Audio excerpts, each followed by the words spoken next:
Janelle, how about you do that right now? Can you walk over? Here they go. They just took the shot. If you walk over and wave at me, I'll wave back. Walk over. And I want to see you. Right there you are. Hi. Hey, friends. Hey, girl. Have fun. I hope you have a total eclipse of the heart today. Good one. That was coming. Absolutely. I was waiting for it. Oh, so much fun. What a sight up there. But Brittany Moncrief, we've talked to her a couple of times just in the last hour. She is at Fair Park, and she is with a NOAA scientist that specializes in space weather. Are you kidding me? Seriously, time to geek out some more. Brittany. That's right. Listen, I didn't know anything about space weather until Bill Murtaugh came and explained to me what space weather is. Because, you know, typically we think about the weather down here in our atmosphere, but there's weather that's happening in space too. So, Bill, tell us a little bit more about space weather and why the eclipse is helpful in your research. Yeah, so Space Weather Prediction Center in Boulder, Colorado, we monitor the sun 24/7. So there is weather in space. It's different than weather here down on the ground. I don't care about hurricanes, tornadoes, that kind of stuff. I'm worried about what happens on the sun. That's why I'm here today. Big eruptions occur in the sun. We see these sunspots develop, and a meteorologist is looking for a low-pressure center in the sun. Space weather people, we're looking for these sunspots, and they're several times the size of the Earth. Wow. And what they represent is complex magnetic structures in the sun that can erupt. And when they erupt, they send out this big blast of radiation that can affect us here on Earth. It affects power grids, satellites, GPS, airlines, communications, all the technologies we rely on for everything we do today.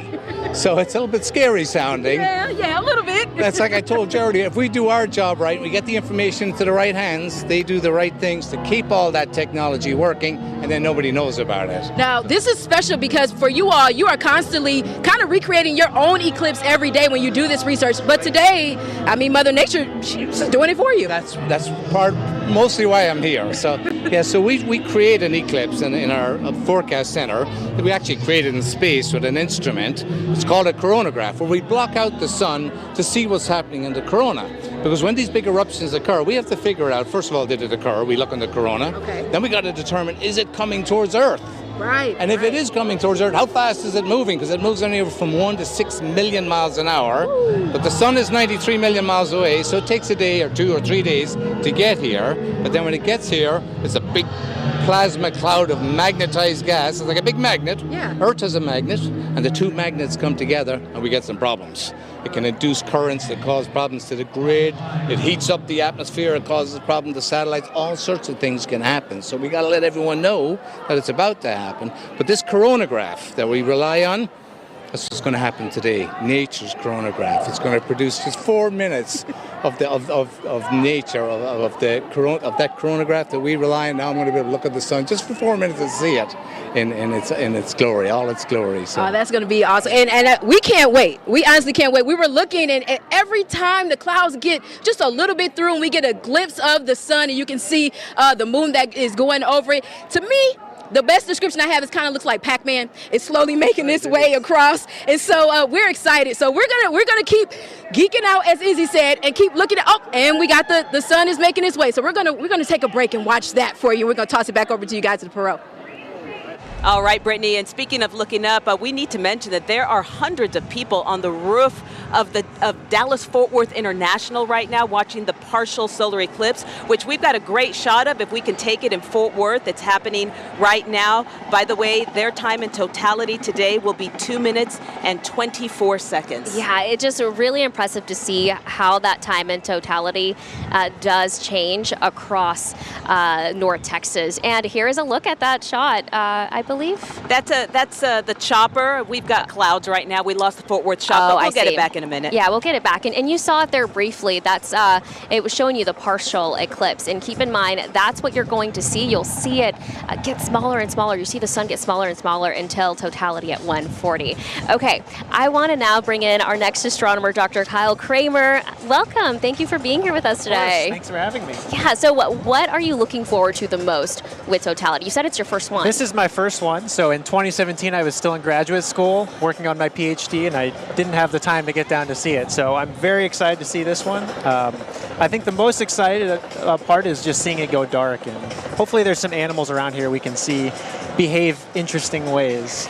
Dr. Kramer, we have a live picture up right now of the partial eclipse happening right now in Fort Worth. Can you take us through what to expect from now until totality?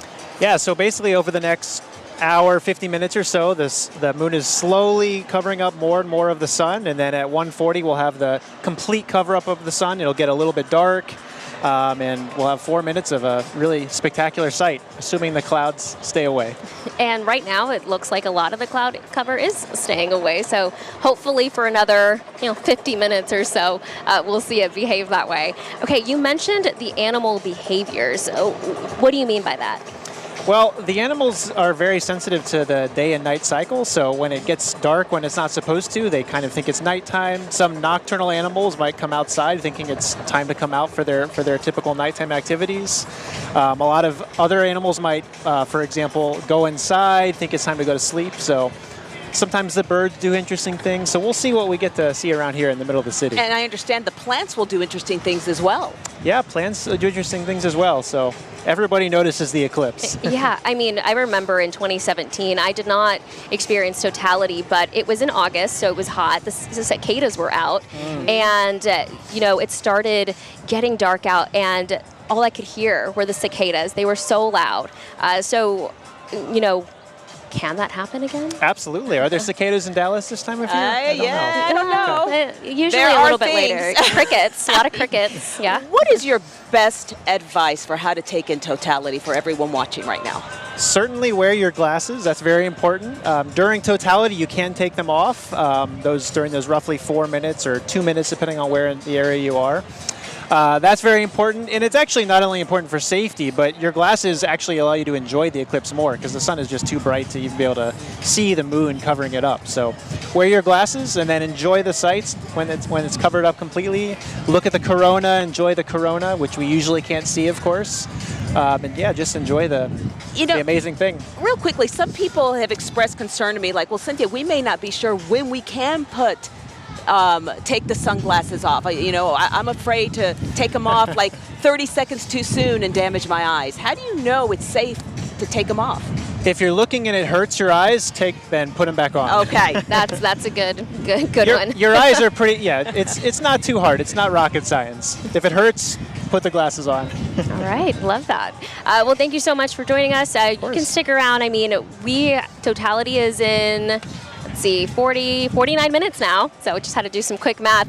Okay, so we're here at the Perot, and there is a huge event here, sold out event, and the crowd is just spread out across several areas here, but I believe Sean Giggy is out and about. He's been having fun with the crowd. So Sean, where are you? I am. I'm on a nice grassy patch. I found a great group of folks over here. If you all can hear me, who all is this their first time seeing a total solar eclipse? Oh, that was kind of lame right there. Let's try that again. Who's excited for the total solar eclipse? All right, then. Who wants me to stop talking so they can actually look at the sun? Nobody. They love me. Okay, I love it too. Silas. I got Silas here. He's 10 years old. He came from Colorado. How are you feeling about this? Good. That's it? Good. You're speechless. Yeah. What makes you excited about it? No, it's cool.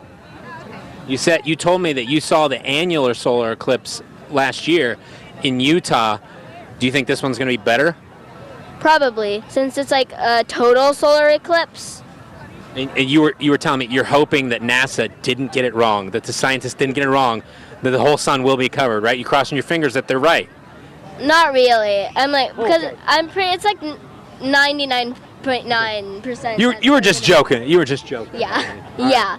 All right. Well, it's behind the clouds right now. When it comes back out, keep those glasses handy. Hey, we're gonna stay here and enjoy it with these folks. This is hey, you guys found a good spot. We can just sit here and relax. The heat's getting a little hot when that sun comes out, isn't it? But hey, we're about, an hour away from totality, and we're looking forward to it. So 1:40 is when it hits. Make sure you keep those glasses handy, safe for your eyes. Guys, back over to you. Don't worry, Sean, you will get a lot more enthusiasm, I think, as we are in totality, especially coming out of totality. I can only imagine what this crowd is going to do. Oh, I know. I know a lot of people are already just standing by. They have their glasses. It looks like Sean found a good crowd because everyone looks just comfy out there. And we want to go back to Ennis because Ennis is really going to have a treat today. They will experience the maximum time in totality. Paige McCoy-Smith is out there this afternoon helping us just get through this amazing time, dancing with all the people who have traveled to Ennis to take this in together. Hey, Paige.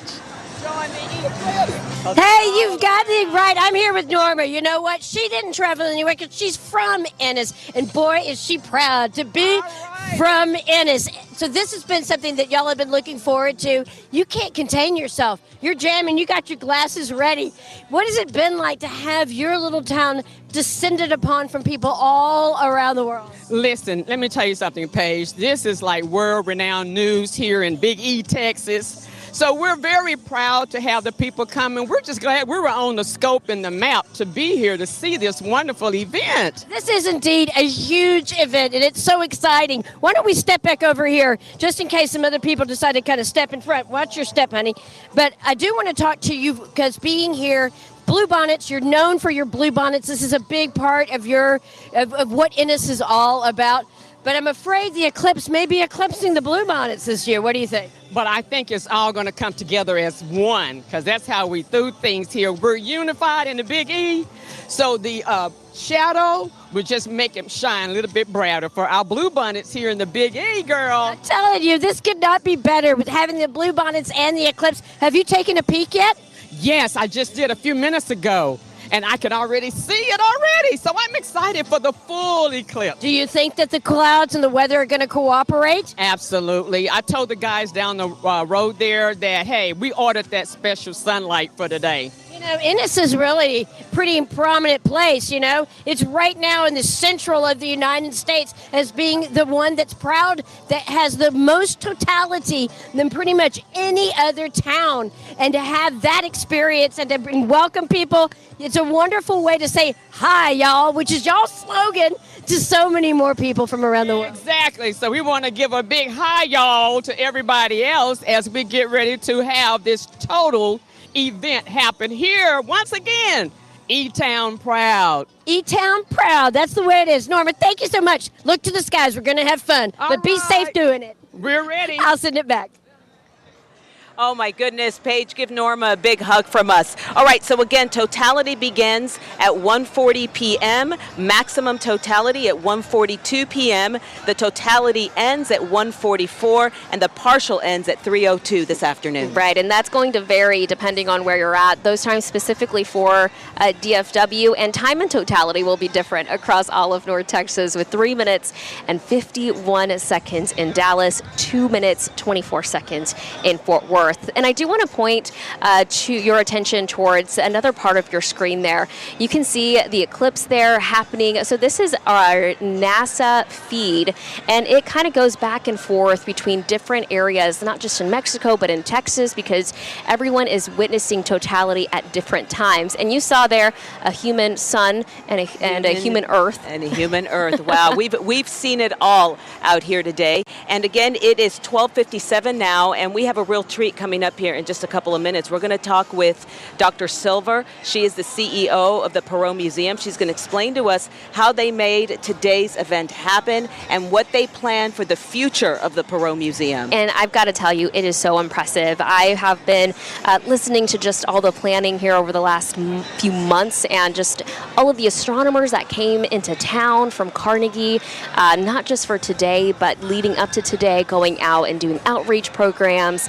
And just this event today, thousands of people here for the sold-out event at the Perot. So explain to us what happens with the total solar eclipse. Okay, a total solar eclipse. Basically, it's the moon coming right between the sun and the earth at the right time during the day, and it causes the sun to be completely blocked out for a certain amount of time. And this one is so special because it's said to be that we are in a golden age for eclipses. We had one in 2017. Totality, of course, was different. It was a different path. We had the annular eclipse in October, which really also means the moon covers the sun, but it was a little bit closer to the sun, so it didn't fully block out. You can still see the ring around it. This time around, though, it is completely covering. That means totality. Not many people around the world see totality in their lifetime. What will you be focused on during totality today? I am hoping that it's clear enough so that I can see Jupiter. I want to be able to see Jupiter during the day. That would be so cool. I also want to see the corona. I think that would be so special. And that's the outermost layer of the atmosphere of the sun. Generally, day to day, you can't see it because the sun is way too bright. So because the sun will be covered up, you should be able to see the corona. All right, well, I believe we are ready to go. If we can, let's talk with Dr. Silver, the CEO of the Perot Museum. Welcome, Dr. Silver. Well, thank you. We're so happy to have you here. Thanks for joining us. And I mean, tell us what it was like just planning this, what it's like to now be here today.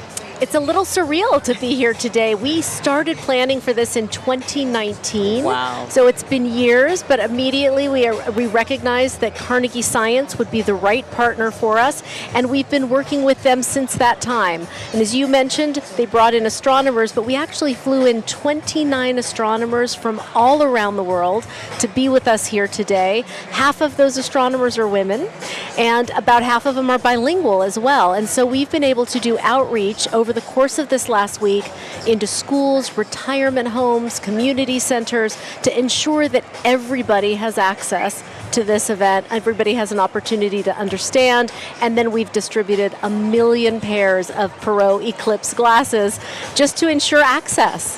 5 years of planning. What goes into that? It's a lot of work, right? We had to have the astronomers come out. They came out the last couple April 8ths, in fact, to look at the sky and see the position. We had to think through what kinds of events we were going to be able to host here, the number of people we thought we would be able to serve. We've got about 7,000 people down here at the museum today, but that's at capacity for us. And then, of course, we've also got partnerships with Clyde Warren Park, with the Cotton Bowl, so that we can reach even more people. And of course, partnerships with WFAA. Thank you for that, because it has allowed us to be here, to take in, to enjoy, and to really also just experience totality in a way that not a lot of people can around the world. So tell us about the partnership. So we feel so fortunate. We've had this exclusive arrangement with WFAA. You guys have helped us enormously in the outreach to the general public, reaching as many people as possible through your news vehicles to ensure that A, they knew the eclipse was coming, and B, how to really experience it safely and where in DFW they would be able to do that. Have you ever seen a total solar eclipse? I have not. I've been in 2 partial eclipses here in Dallas, 17 and 19, so I am really looking forward to later today. And that'll happen in 38 minutes. How are you feeling about that? A little nervous. I'm getting some goosebumps. I want the clouds to part so that we have as much visibility as we can, but I'm just excited. I want to be here in the moment. Talk about the meaning that today is for you. You know, the mission of the Perot Museum of Nature and Science is to inspire minds through nature and science, and I can't think of a better natural phenomenon to actually spark that interest, that inspiration, that curiosity around among children certainly, but all people in science. And have you seen that already here? Absolutely. Don't you feel it? Yes. I do feel it. Yeah. Thousands of people are here. Yes, they are. And they're all smiling so far. So what does this mean for the future of the Perot Museum, what's happening here today? Yep. Well, I think what we've done is we've attracted new audiences to come here to the museum. And we're looking forward to continuing to work with those people and with our partners at Carnegie.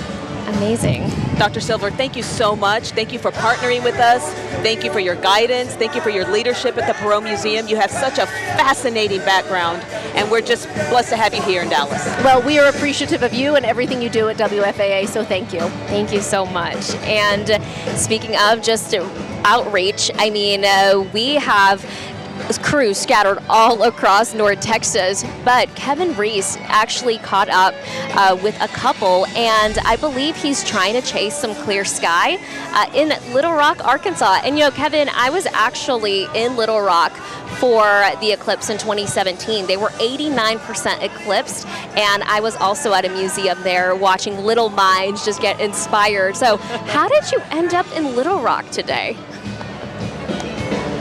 Well, actually, we are, let's see, how much farther is that? We are in a little town called Russellville, Arkansas, kind of halfway between Little Rock and Fort Smith. This is the Russellville Eclipse Festival. You can see hundreds and hundreds of people have come from all over the world, and they are watching as the eclipse, as you know, is already underway. The reason we came here is that we met up with a couple from as far away as the very north end of the country of Norway. We've met with them, and they said they had decided they wanted to go to Sulphur Springs, Texas. That's what they had picked out on the map. And so they looked at Sulphur Springs this morning, and it was cloudy in Sulphur Springs. So they said, there's one other place we heard of, and here we are. This is Russellville, Arkansas, where the skies are clear, where I will be sunburned before the day is over, and where the eclipse, we have a completely clear view.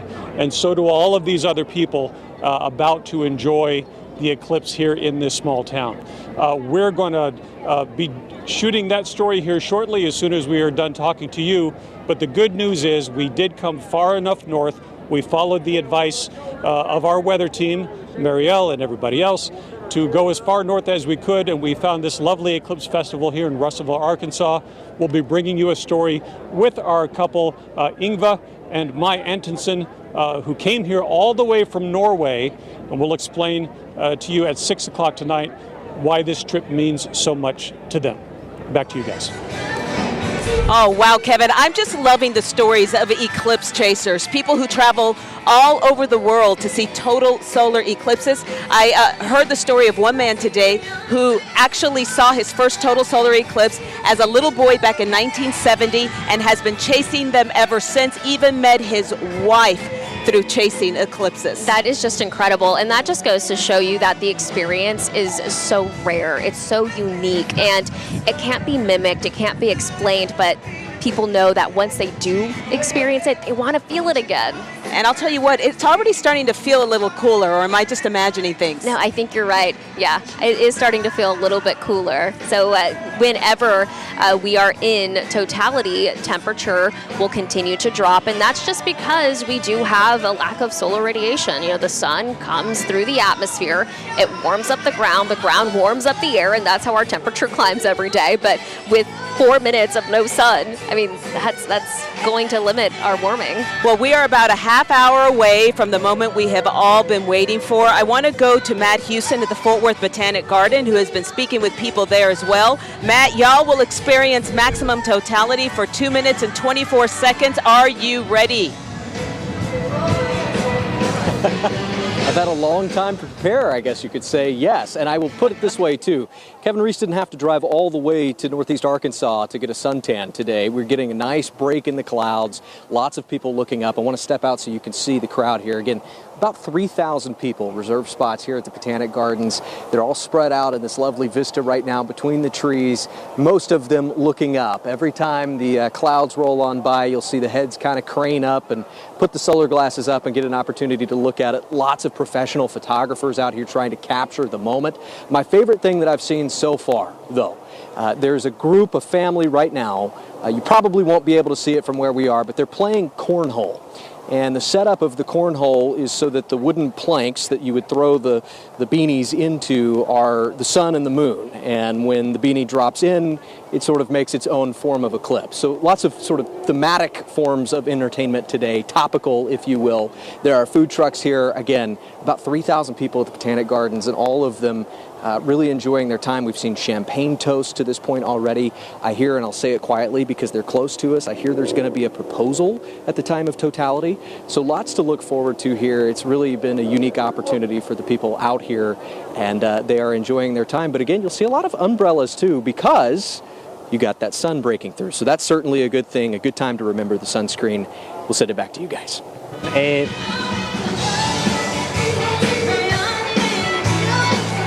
All right, Matt Houston live at the Fort Worth Botanic Garden. And now we want to talk about, once again, Dallas-Fort Worth International, because there are hundreds of people on the rooftop there. Yeah, so we were able to see just hundreds of people on the roof, and Cole Sullivan is out there. Okay, so you're hanging out with those people on top of the airport. Tell us more. Yeah, we're among those hundreds of people who are here at the top of the airport right now. I'm going to step out of the way so you can see some of them. Some of these folks are traveling through. Some of these people are employees at the airport. But get this, there are some people who have actually just flown in just for the eclipse today, and then they have a flight to catch to go home this afternoon. So we talked to some folks who were in from Anchorage, Alaska. They left at 8 o'clock local time yesterday, last night. They arrived around 6, 7 o'clock this morning at DFW, came out to the top of Parking Garage C, which is where we are right here at the C terminal, to watch the eclipse. They brought some snacks, they brought chairs, they brought some sunscreen because it's freezing cold and dark in Alaska right now, so they knew they'd need to be ready for the Texas weather, and they're here to watch the eclipse. As soon as totality is over, they're rushing back inside, and they are going to catch a flight back to Alaska at 3:15 this afternoon. And you could just tell the mood here is folks are excited, they're happy to be here. They've all got their eclipse glasses, and we're all waiting to see totality in just a few minutes. Back to you. Cole, totality is happening right now in Mexico. I know, and you can see it from our NASA feed right here on your screen. Okay, so this is what we were talking about, the corona. Whenever we're in totality, you can see that very, very faint light all around the moon that is completely covering the face of the sun, but not necessarily the corona, which is the outermost layer of the sun's atmosphere. So a lot of research is going into this because the corona is visible. And totality for us, 30 minutes and 30 seconds. Astronomer Tony Paul with Carnegie Science Observatory joins us now. Just talk about this live picture we're looking at together. I mean, it's incredible, and you can see it yourself.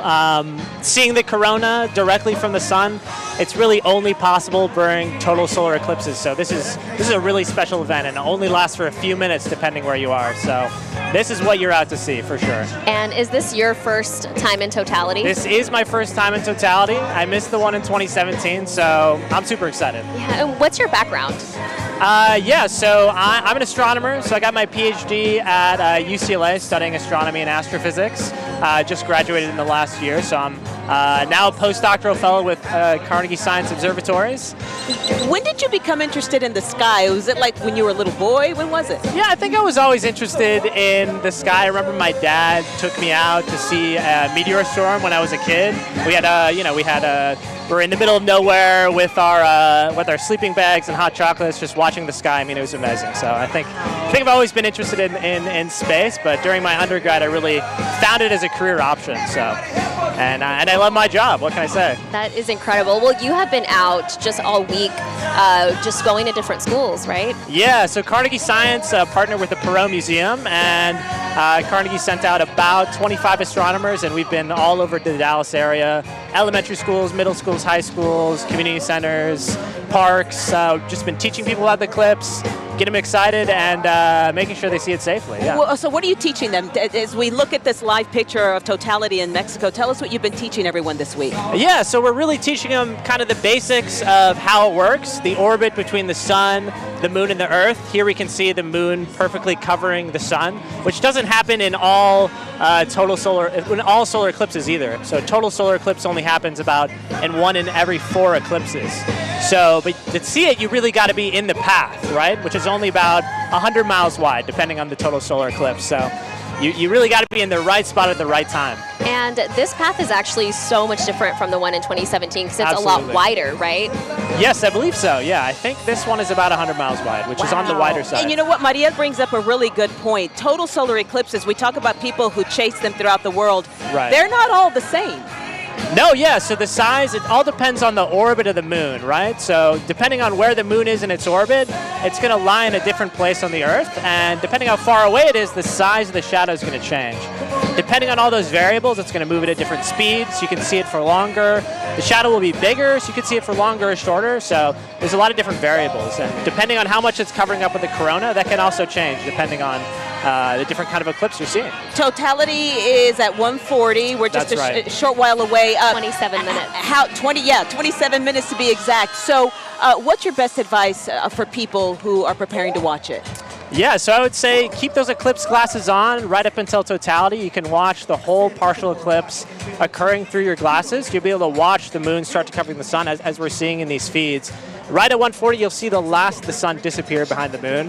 That's when it's safe to take off your glasses and look at the corona directly. So, yeah, so right now in Mexico, you're seeing that totality, so you can see the corona around the moon. I think maybe totality is starting to end, so you can start to see the sun again around the moon. And again, right when you start to see the sun again poking out from behind the moon, really important, put your eclipse glasses back on to watch the rest of the partial eclipse happen. So amazing. And that's from Mazatlan, Mexico, where they are experiencing totality.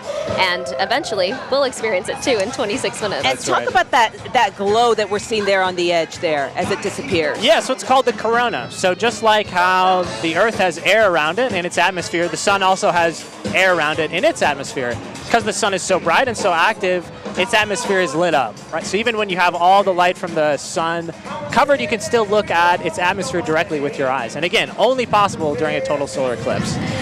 And we're just seeing so many people out there enjoying the sights already. It already looks just so incredible. What are you most excited about? Yeah, I'm excited. I haven't experienced it again myself, but I've heard it's really a full body experience. You know, it gets darker out. The temperature drops about 5 to 10 degrees. If you're in like a park or somewhere where there are birds, the birds will stop chirping. So you'll feel it, you'll hear it, you'll see it. But I hear it's a really beautiful experience. So I'm super excited. You know, one thing I've been thinking about throughout, as we've been preparing for this moment, Tony, is wow, look at that gorgeous shot there. Wow. You think about 2,000 years ago when they experienced the total solar eclipse, didn't have the science we have today. Imagine what must have been happening then. Yeah, there were religious experiences back then. So they certainly, just like now, imagine if it just got dark like the night in the middle of the day. I personally would have no idea what was going on. So I can imagine back in the day, without knowing what we know about astronomy and how exactly these are happening, how often they happen, especially because they don't happen in the same place very often either. About once every 300 years they happen in the same place. So once in a lifetime. Once in a lifetime, for sure. Did you travel here today, or do you live here? I did travel here. So Carnegie Science Observatories, where a lot of us astronomers are based out of, is in Pasadena, California. So I flew out around Tuesday, and I've been here all week talking to people, and I get to see it, which is amazing. I'm super excited. Well, we are so excited to all experience it together, and now only 24 minutes away. It does feel a little bit cooler, but I am seeing a little more cloud cover as well. So I am hoping that it continues to clear out, I should say. All right, so Tony, Paul, we're going to see how good you are with total solar eclipse trivia. Okay. Ooh, are you ready? I'm ready. Okay, y'all ready to go? Yeah, I'm ready. All right, number one. What is the name of the moon's dark inner shadow during totality? I think it is called the outer shadow where you see the partial eclipse, I think that's the penumbra. Correct. So the inner part is the umbra. You got that correct. Yes, Tony. Okay. You want to take number two? All right. The next one. When was the last total solar eclipse in the United States? In the United States, that was in 2017. Good I think it went through Idaho and Montana. That's right. 2017. Yeah. All right. Number three. When is the next total solar eclipse in the United States? Okay, so I think there's two different answers to this question. We're talking about the continental United States. Continental. Yeah, continental. That's 2044, but actually Alaska 2033 if you want to go with so that. sooner in Yeah. Alaska. Correct. Number Amazing. 4. Okay, what is the maximum length of totality for the solar eclipse this time? This time, I don't know if I know the exact number. I know it's close to 4 minutes. I would say a few seconds after 4 minutes, depending on where you are. So maybe in the U.S. So Mexico, NASA's okay. Mexico, 4 minutes, 28 seconds. All right, That'll all be right. the maximum Wow. length of totality That's awesome. for this eclipse. All right, Tony. When is the next total solar eclipse here in North Texas? I know that one is going to be in 2317, I believe. Yeah, you're good. You're real I've studied up, yeah. All right. Okay, when was the last total solar eclipse over Dallas? 1876, I think. Close. So 1867, 1878. Oh, so close. 1870s. So close. I'll say I know, so 1870s. many numbers, right? So on average, this is kind of a tricky one. On average, how frequent is a total solar eclipse in any one place? That's a tough one. I would say close to once every, total solar eclipse? Yes. Once every 2 years, about. Approximately. Every 375 years. For one place. Oh, in one place. One Oh, yeah. place. Yeah, close to 300. Yeah, Sorry, but I thought you you're meant right, though. somewhere in the Earth. It's once every 2 years. But once, around the world. Okay, Yeah, okay. yeah. So you were All right. right. This one, it was just phrased a little differently. Okay, this one's fun. right. What is the scientific term for the alignment of celestial bodies during an eclipse? That's a great question. I don't know if I know this one, so if anyone knows this at home, you know more than an astronomer. That's what I'll say. Oh, okay. Here, it's coming up for you. Maybe you can pronounce it for us. I think the syzygy. I have heard that term, but yeah, I guess I didn't remember it. Syzygy, I think, is what it is. Okay, I didn't know how to pronounce it. That's why I was Okay. hoping All you right. would say it for us. See, I would have said Sizgi, but what do I know? Okay, so number 9, a person, which I believe you've already answered this, a person Right. experiencing a partial eclipse is standing in the shadow of what? That's the penumbra, so that's way bigger than the umbra. So here's a real good question. I don't know if you'll know the answer to this. If you Okay. do, wow, you get a big prize. All right. Okay, which 2 states will get 4 total solar eclipses this century? This century. So I know the one in 2044 goes through Florida, I think. So I'll guess Florida, but I'm not sure. Okay, the 2 states are actually Texas and Okay. Georgia. Close Yes, to Florida. Texas is a good place to be for eclipses this Awesome. century. Well, thank you so much for playing Thank you, along, and thank thank you you. so much for joining us. Of course. I hope you enjoy the eclipse, the totality that is happening now in 20 minutes. That's right, and we have a live picture right now. This is happening right now, Tony, in Mexico. Wow, it is dark. Wow. Wow. Okay, so you see totality there on the right-hand side, but on the left-hand side, you see how dark it is. And I believe that's Mazatlan is where the live- Mazatlan, and I can only imagine what is happening there with the animals, like we talked about, with the plants, the people there taking this in right now. And I know for one, as tempting as it is to grab your cell phone and want to take selfies at this moment, I'm not going to do it. Oh, that's going to be tough for me, Cynthia. I just want to feel it totally, and I can only imagine that the memory will be just sealed forever. So who needs a picture of it? Yeah, and like we were mentioning, just life-changing, right? Okay, so Ennis has been a hot spot today because they have actually seen a lot of clear skies. In Ennis, Texas, one of the places with the longest amount of time in totality with 4 minutes and 24 seconds. Paige McCoy-Smith is out there, so we're going to check in with her. But man, those images out of Mexico are just incredible. It looks so dark there. Yeah, it's so dark, and just looking at the total darkness, and it's I can't wait for it to happen here, which we're not far at all. 19 Paige minutes. McCoy-Smith is in Ennis. We also have Matt Howerton in Ennis. Paige, tell me what people have been telling you out in Ennis today. I'm telling you, it isn't dark yet, but it can start to see it starting to get a little darker. But one of the reasons why is because the sun is out. We are not having a lot of too much cloud cover. It's really going to be pretty clear. We're all keeping our fingers closed. I have got some more people from across the pond. This is Faye, Steph, and Connor, and they're from all the way from Great Britain.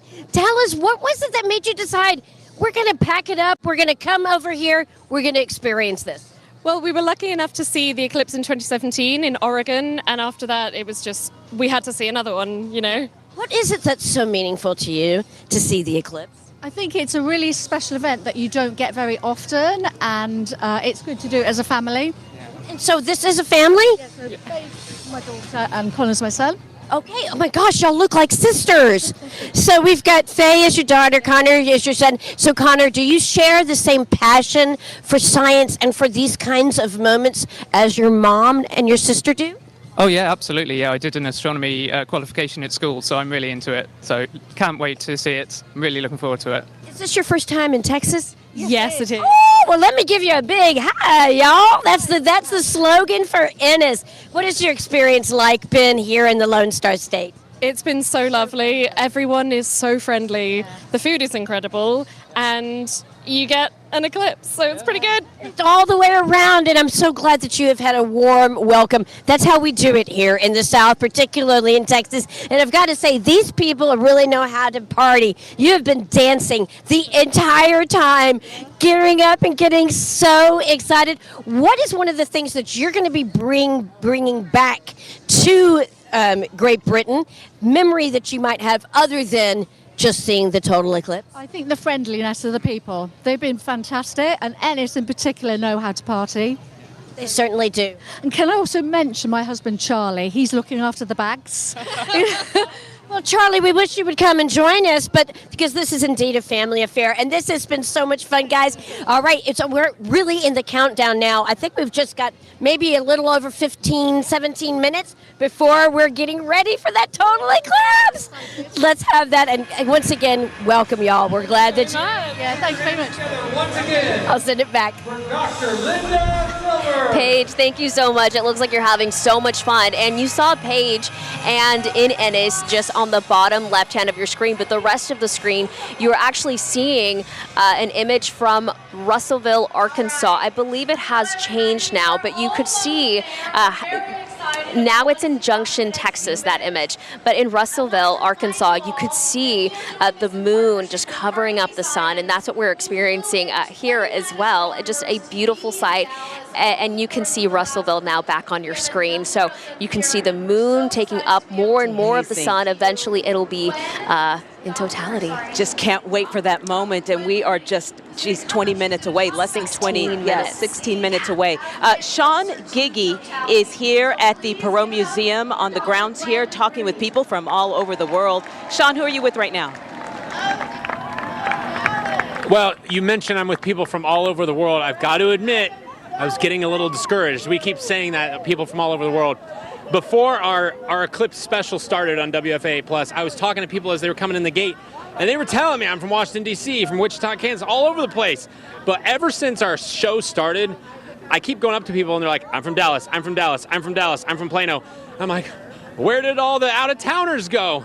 Well, man, did I find the perfect one right here. We got a couple back here from San Francisco, but I found the perfect guy right here.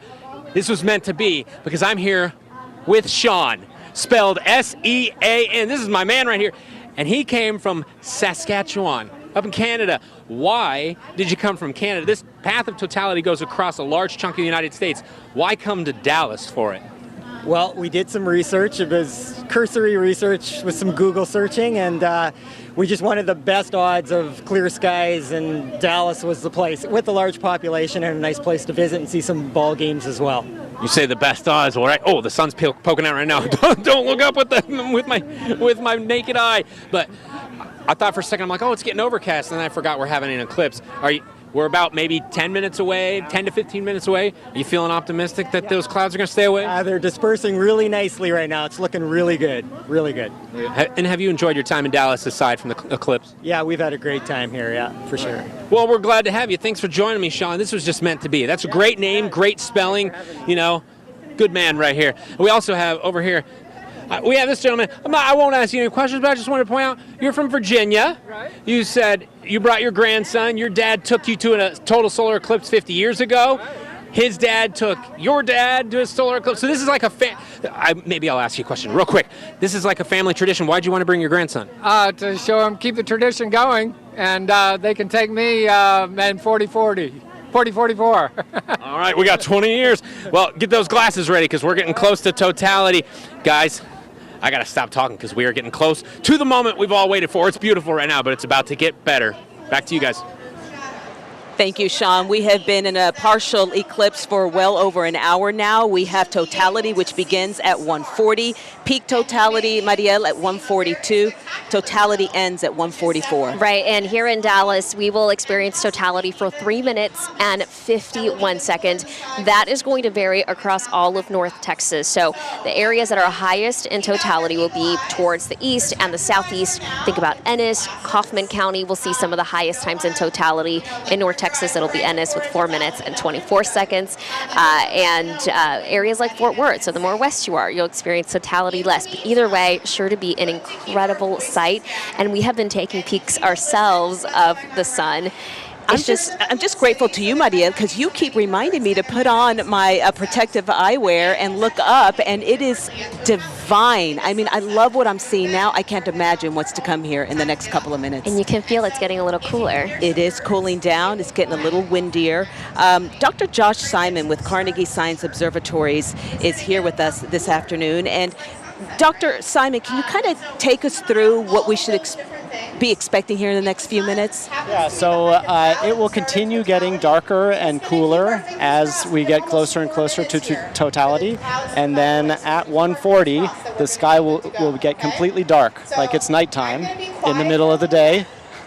And we'll have 4 minutes to enjoy the view of the sun's corona, which you can't see anytime other than a total solar eclipse. We should be able to see several of the planets in the sky and possibly even a comet. A comet? That's the first time I've heard of a comet. Mm-hmm. Yeah, so we'll talk about that definitely in the next half hour. So I'm really excited to geek out with you here in the next 30 minutes as we continue our coverage here from the Perot Museum. Are you ready? You know what? I'm definitely ready. I mean, this is a moment we've been planning for at WFAA and partnered with the Perot Museum for well over a year. We've been studying. We have been gathering all the facts and data that we possibly can. And really, there are 3 goals today, Mariel. Number 1, to experience this together. Number 2, to learn something, which I really feel we have learned so much from the astronomers here. And last, to have fun. Yeah, to have fun. And I'm certainly doing that alongside you, alongside our astronomers and with everyone here at the Perot. And we are about to join WFAA live on air. Stand by.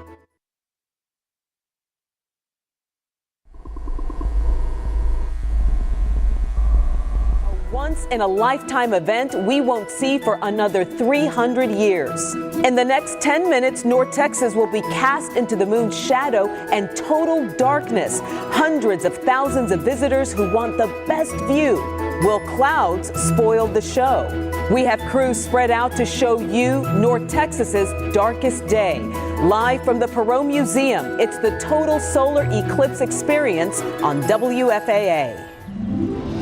And we begin our live coverage with a live look at the thousands who have come to the Perot Museum to experience today's total solar eclipse day, which is finally here in North Texas. And welcome back, everyone. Thank you for staying with us as our coverage started today at noon on WFAA+. It did. It started at noon, and now we're joining you live because in just 10 minutes, we will experience a total solar eclipse. We will be in totality here in North Texas, and we're already seeing the changes. I want to welcome you to our coverage here of the total solar eclipse. Truly a once-in-a-lifetime experience, and you'll notice we have lights on us right now. We are going to completely turn them off as we approach totality, which is at 1:40. That way we can experience it alongside with you, and we can show you what it will actually look like whenever we are in darkness, whenever the sun is not shining. Yes, and again, totality begins at 1:40, so we are 9 minutes away. When totality begins, we're just going to be quiet so that we can take this all in and experience whatever it is we're going to experience together. Dr. Josh Simon with Carnegie Science Observatories has joined us this afternoon to really guide us through what to expect leading up to totality here in just a few minutes. Yes, and thank you for joining us. Yeah, thank you both. Okay, so we're a few minutes away. What can we expect in 9 minutes? Well, so it's going to continue getting darker and cooling off as we approach totality. The sky is going to start getting dark, and then when we hit totality, it will look like nighttime. But right right now in the middle of the day. Yeah, I mean, it is 1:32 in the afternoon, and we'll see the sun completely blocked in 8 minutes. And we're showing you a picture, too, of folks at DFW Airport, Yes, I believe. on the rooftop. On the rooftop, and everyone just in awe, everyone prepared, everyone with their solar glasses on, and I believe now showing you a picture of Fair Park, but so many people out there, Cynthia. Yeah, Fair Park in downtown Dallas. And we want to welcome all of you who have traveled here to North Texas from all across the world to view this total solar eclipse together. Welcome. We're glad you're here. And I want to go now to Sean Giggy, who is here at the Perot Museum talking with people and waiting for the big moment. We're just 7 minutes away, Sean.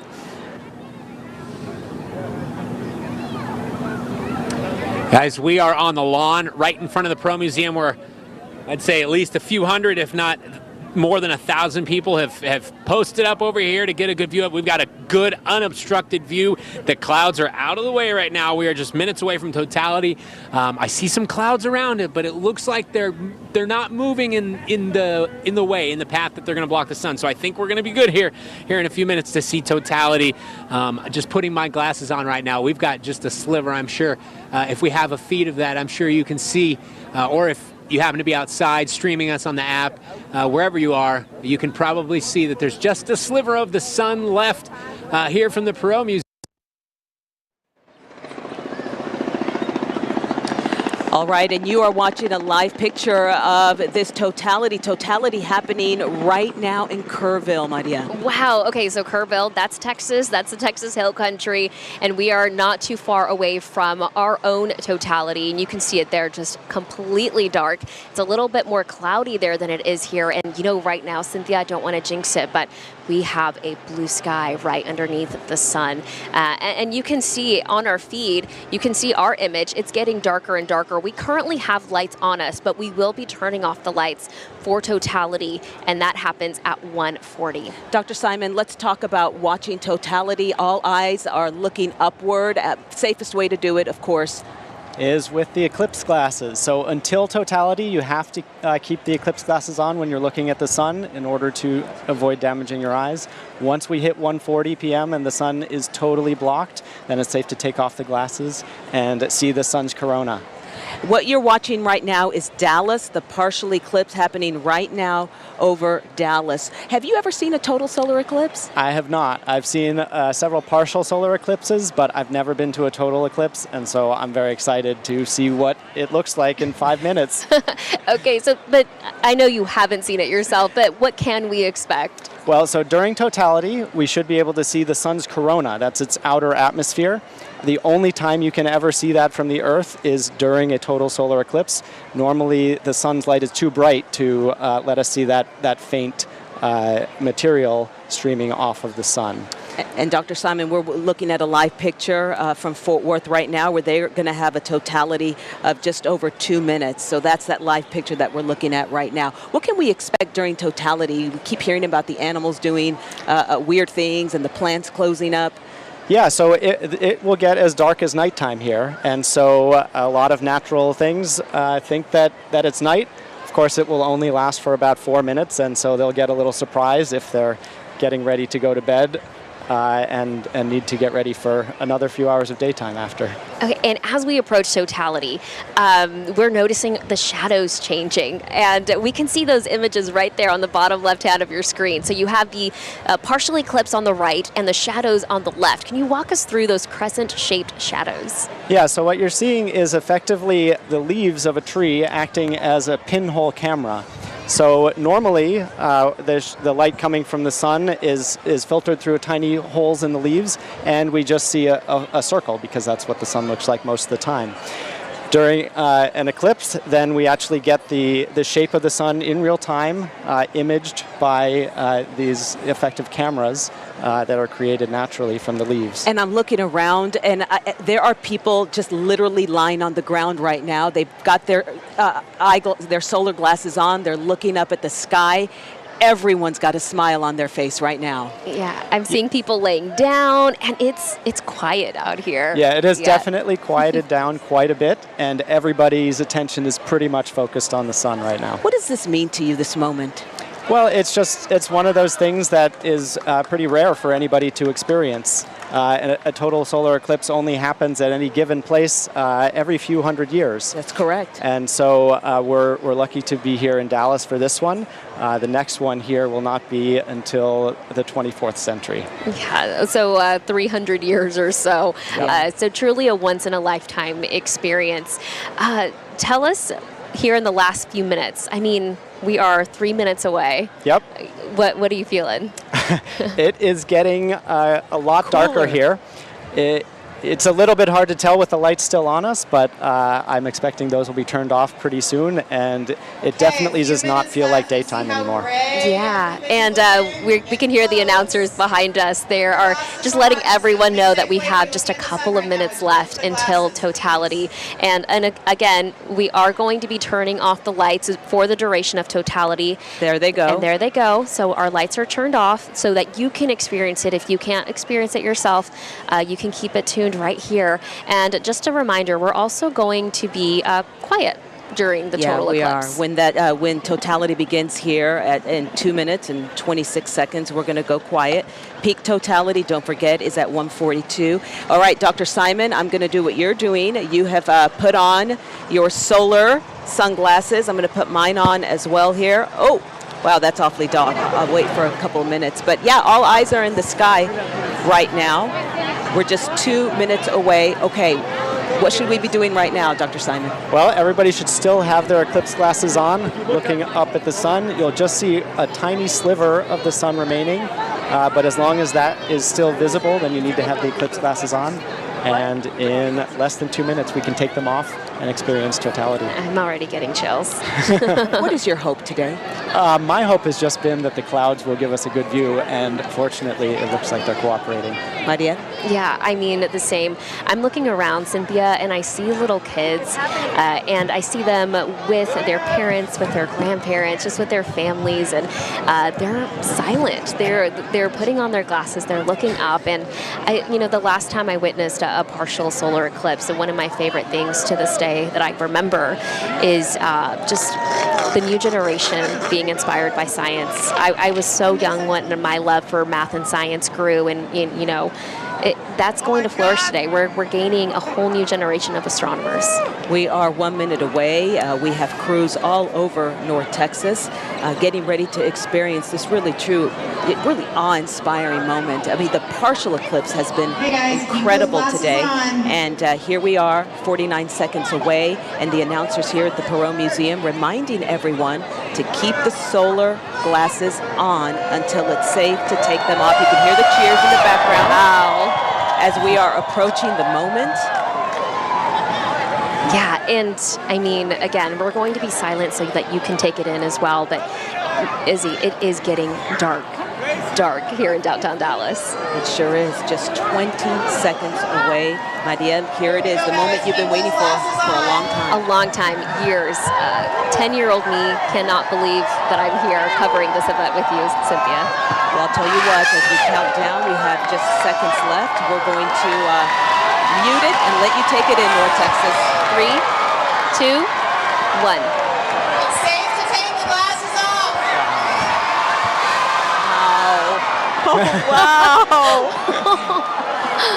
There's the corona. It's clear. You can see Venus and Jupiter quite clearly also. Is that Jupiter right there? That's Venus to the right of the sun, Jupiter to the left, a bit farther away. If you look towards the left, the bright object to the left is Jupiter. We can even see some prominences The bright object to the right on the top of the sun. Venus. I can't see it from the stage, but you guys can probably see it.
you look out about 5 o'clock on the face of the sun, there's a bright dot towards the bottom. I think that's a solar flare that you can see with the naked eye.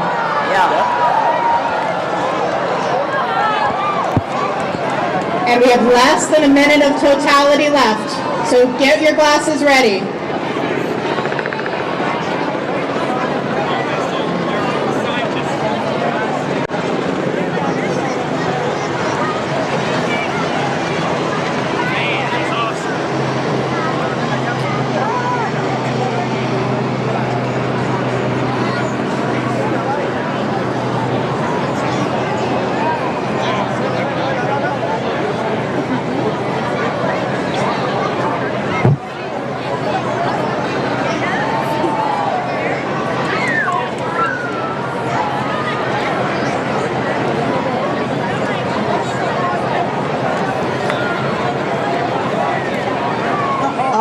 So people should start putting those glasses back on. We've only got a few seconds left, so put those glasses back on.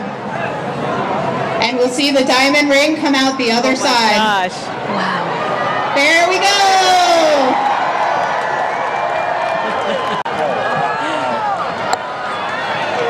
Wow. All right, Maria. All right, keep those glasses on. You can keep watching the partial eclipse. And thank you for being patient I don't with think I those can clouds. explain it. It's what an incredible feeling to witness that with thousands of people here at the Perot Museum. Total darkness, and the sky was completely clear. I, for days, was forecasting high cloud cover, and I saw none of it. So that allowed us to perfectly see the corona. We even saw a solar flare. I mean, right now the sun is in a really interesting stage where there's just a lot of activity, and we were able to see that with the naked eye. I don't think many people in the world can say that. Dr. Simon, what's your reaction? It's unlike anything that I've ever seen before. It's a natural phenomenon that happens so rarely that really it's completely unique, and you have to be here to experience it. Here comes the sun. Yeah, so the band right now on the stage behind us is playing Here Comes the Sun, because the sun is returning. And surely, slowly but surely, everything will return back to normal. Dr. Simon, we were able to see Venus and Jupiter as well, plus that solar flare that Maria mentioned. That's right. We could have seen Mars and Saturn as well, but there happened to be a building in the way of getting to those. Well, we want to get back out to Sean Giggy, who has been waiting for this moment all morning. Sean, was it everything you'd hoped it would be? Oh my gosh. If you've been watching throughout the day, I've said a couple times that I love space. I'm more so, especially rocketry, astronauts, and space exploration. But still, like, I didn't think, I'm a big softie, so I'll preface it with that, but I didn't think I would be as emotional as I was. My eyes were welling up with tears there. It was just to think of, like, how beautiful our universe is and how we're just such a small piece of it. And not only that, but humanity has perfected the science and the math and the physics to figure out years and years in advance that that's going to happen. They're able to give, the smartest people in the world are able to give us this experience because they can plan on it, they know when it's going to happen, and just to be able to have that experience in this giant universe. There's no other planet that you can see an eclipse like that. Not on Mars, not on Jupiter, nowhere, because their moons and the sun, just the perspective, the distance from them, it's not the same. We just can't get that on any of their planets. So how fortunate we are to have that is incredible. I just want to ask real quick, I'm sitting next to Sean still. Sean from Saskatchewan, was it worth it to come all the way down here? More than I could ever imagine, yes. Yeah. I didn't think I'd need Kleenex, but brought tears to my eyes. It was amazing. Awesome. Same to me. My tears were welling up in my eyes. I'll send it back to you guys. I mean, that's all I can say. I feel like I'm mostly speechless, but gosh, awesome. Back to you guys. Yeah, ditto, Sean. You know, and like the gentleman you just interviewed, yeah, I got a tear in my eye too, because it's magical, and it's such a reminder of how minuscule we are here on this planet. And to look at everyone, I can't think of a better way than science and something like today happening to bring everyone together. It's days like today that is inspiring the next generation. And how Sean was saying, they were able to calculate this right down to the second. And it's because of math, and it's because of science, and it's because of people that love math and science, that go into the fields, that go and do the research, and really allow us to enjoy and prepare for these events. And Maria, it really cooled down here. Uh-huh. Yeah, I'm not really sure. I wish I had a thermometer close by. Yeah. I'm going to have to ask Pete. I'm going to have to ask Pete to see what the temperature drop was here in the last few minutes. But yeah, without solar radiation, you're not going to see the temperature climb. And I have really been enjoying Brittany Moncrief's enthusiasm and her live shots over the last couple of hours on WFAA Plus and now here on WFAA Live on the Air. Brittany, what did you think? Look, I am speechless. I was that little kid that wanted to be an astronaut when I got older, went to space camp and everything. So this is the closest that I get to that, and man, it was amazing. I'm glad that we kind of just were quiet and able to really take it in and sink it in, because you had to really experience it all, what you smell, what you hear, what you see, everything. And so I have some students with me here from J.L. Long Middle School. I have Matthew and I have Boston. Now, Matthew, I know you want to work for NASA one day. Yes, ma'am. Right. So tell me what this whole experience like was you. It was absolutely incredible. I'm going to remember that for the rest of my life. Absolutely. What about you, Boston? Same here. That was the craziest thing I've ever experienced in real life. I am so happy to be here right now. Did it meet your expectations? The expectation bar is gone. It's just blown up. There's nothing left. Yeah. That was absolutely crazy. So amazing, right? It is, ma'am. Absolutely. And the crazy thing is, it'll be another 300 years before we experience it here in Dallas, but there will be other total eclipse around the world that, I don't know, maybe you might become an eclipse chaser. You know, you never know. We're going to send it back to you all back at the Perot. All right, Brittany, thank you. One thing's for sure, we will never forget what we just experienced. Absolutely not. And you've heard Brittany and Sean say it. I mean, speechless. Look at the little kids just enjoying it, just ecstatic after witnessing what they did witness. And I'm going to have to I don't think I'm over it yet. I need to take it all in still. You'll have to write it all down tonight, and they say the best time to write it all down is tonight while it's fresh on the mind. I'm going to have to. I'm going to have to journal after this. But, okay, so we've been talking about Dallas. I want to check in with Matt Houston. He is in Fort Worth at the Botanic Garden. Matt, how was your view? I hope it was just as stunning as ours. The clouds broke in the perfect way, the best way you could possibly imagine, and we got to see that. You got to see sort of the ring of fire around the sun, right? You heard loud cheers as soon as it got dark, as we inched nearer toward totality, and then all of a sudden it gets dark and the cheers continue, and then it was almost dead silent. You had some chitter chatter here and there, but for the most part it was quiet. And it really gives you a perspective on humanity in a way. In fact, we talked to a couple of people as it was happening and even after who said it really, it reminds you how small we are, but also how big the sun and the moon are. And that's such a fascinating perspective to get from all of this. Truly a once-in-a-lifetime event here in Fort Worth and across North Texas, guys. Matt, thank you so much for that update. I'm so glad that those clouds broke just in time and that you could experience this too. I mean, look at this. Everyone just enjoying post-total eclipse. Felix there dancing along to the music. Just absolutely incredible. And we want to go way up to the rooftop of the Perot Museum with Janelle Fort. And Janelle, what was that like? You probably had the best vantage point of all of us.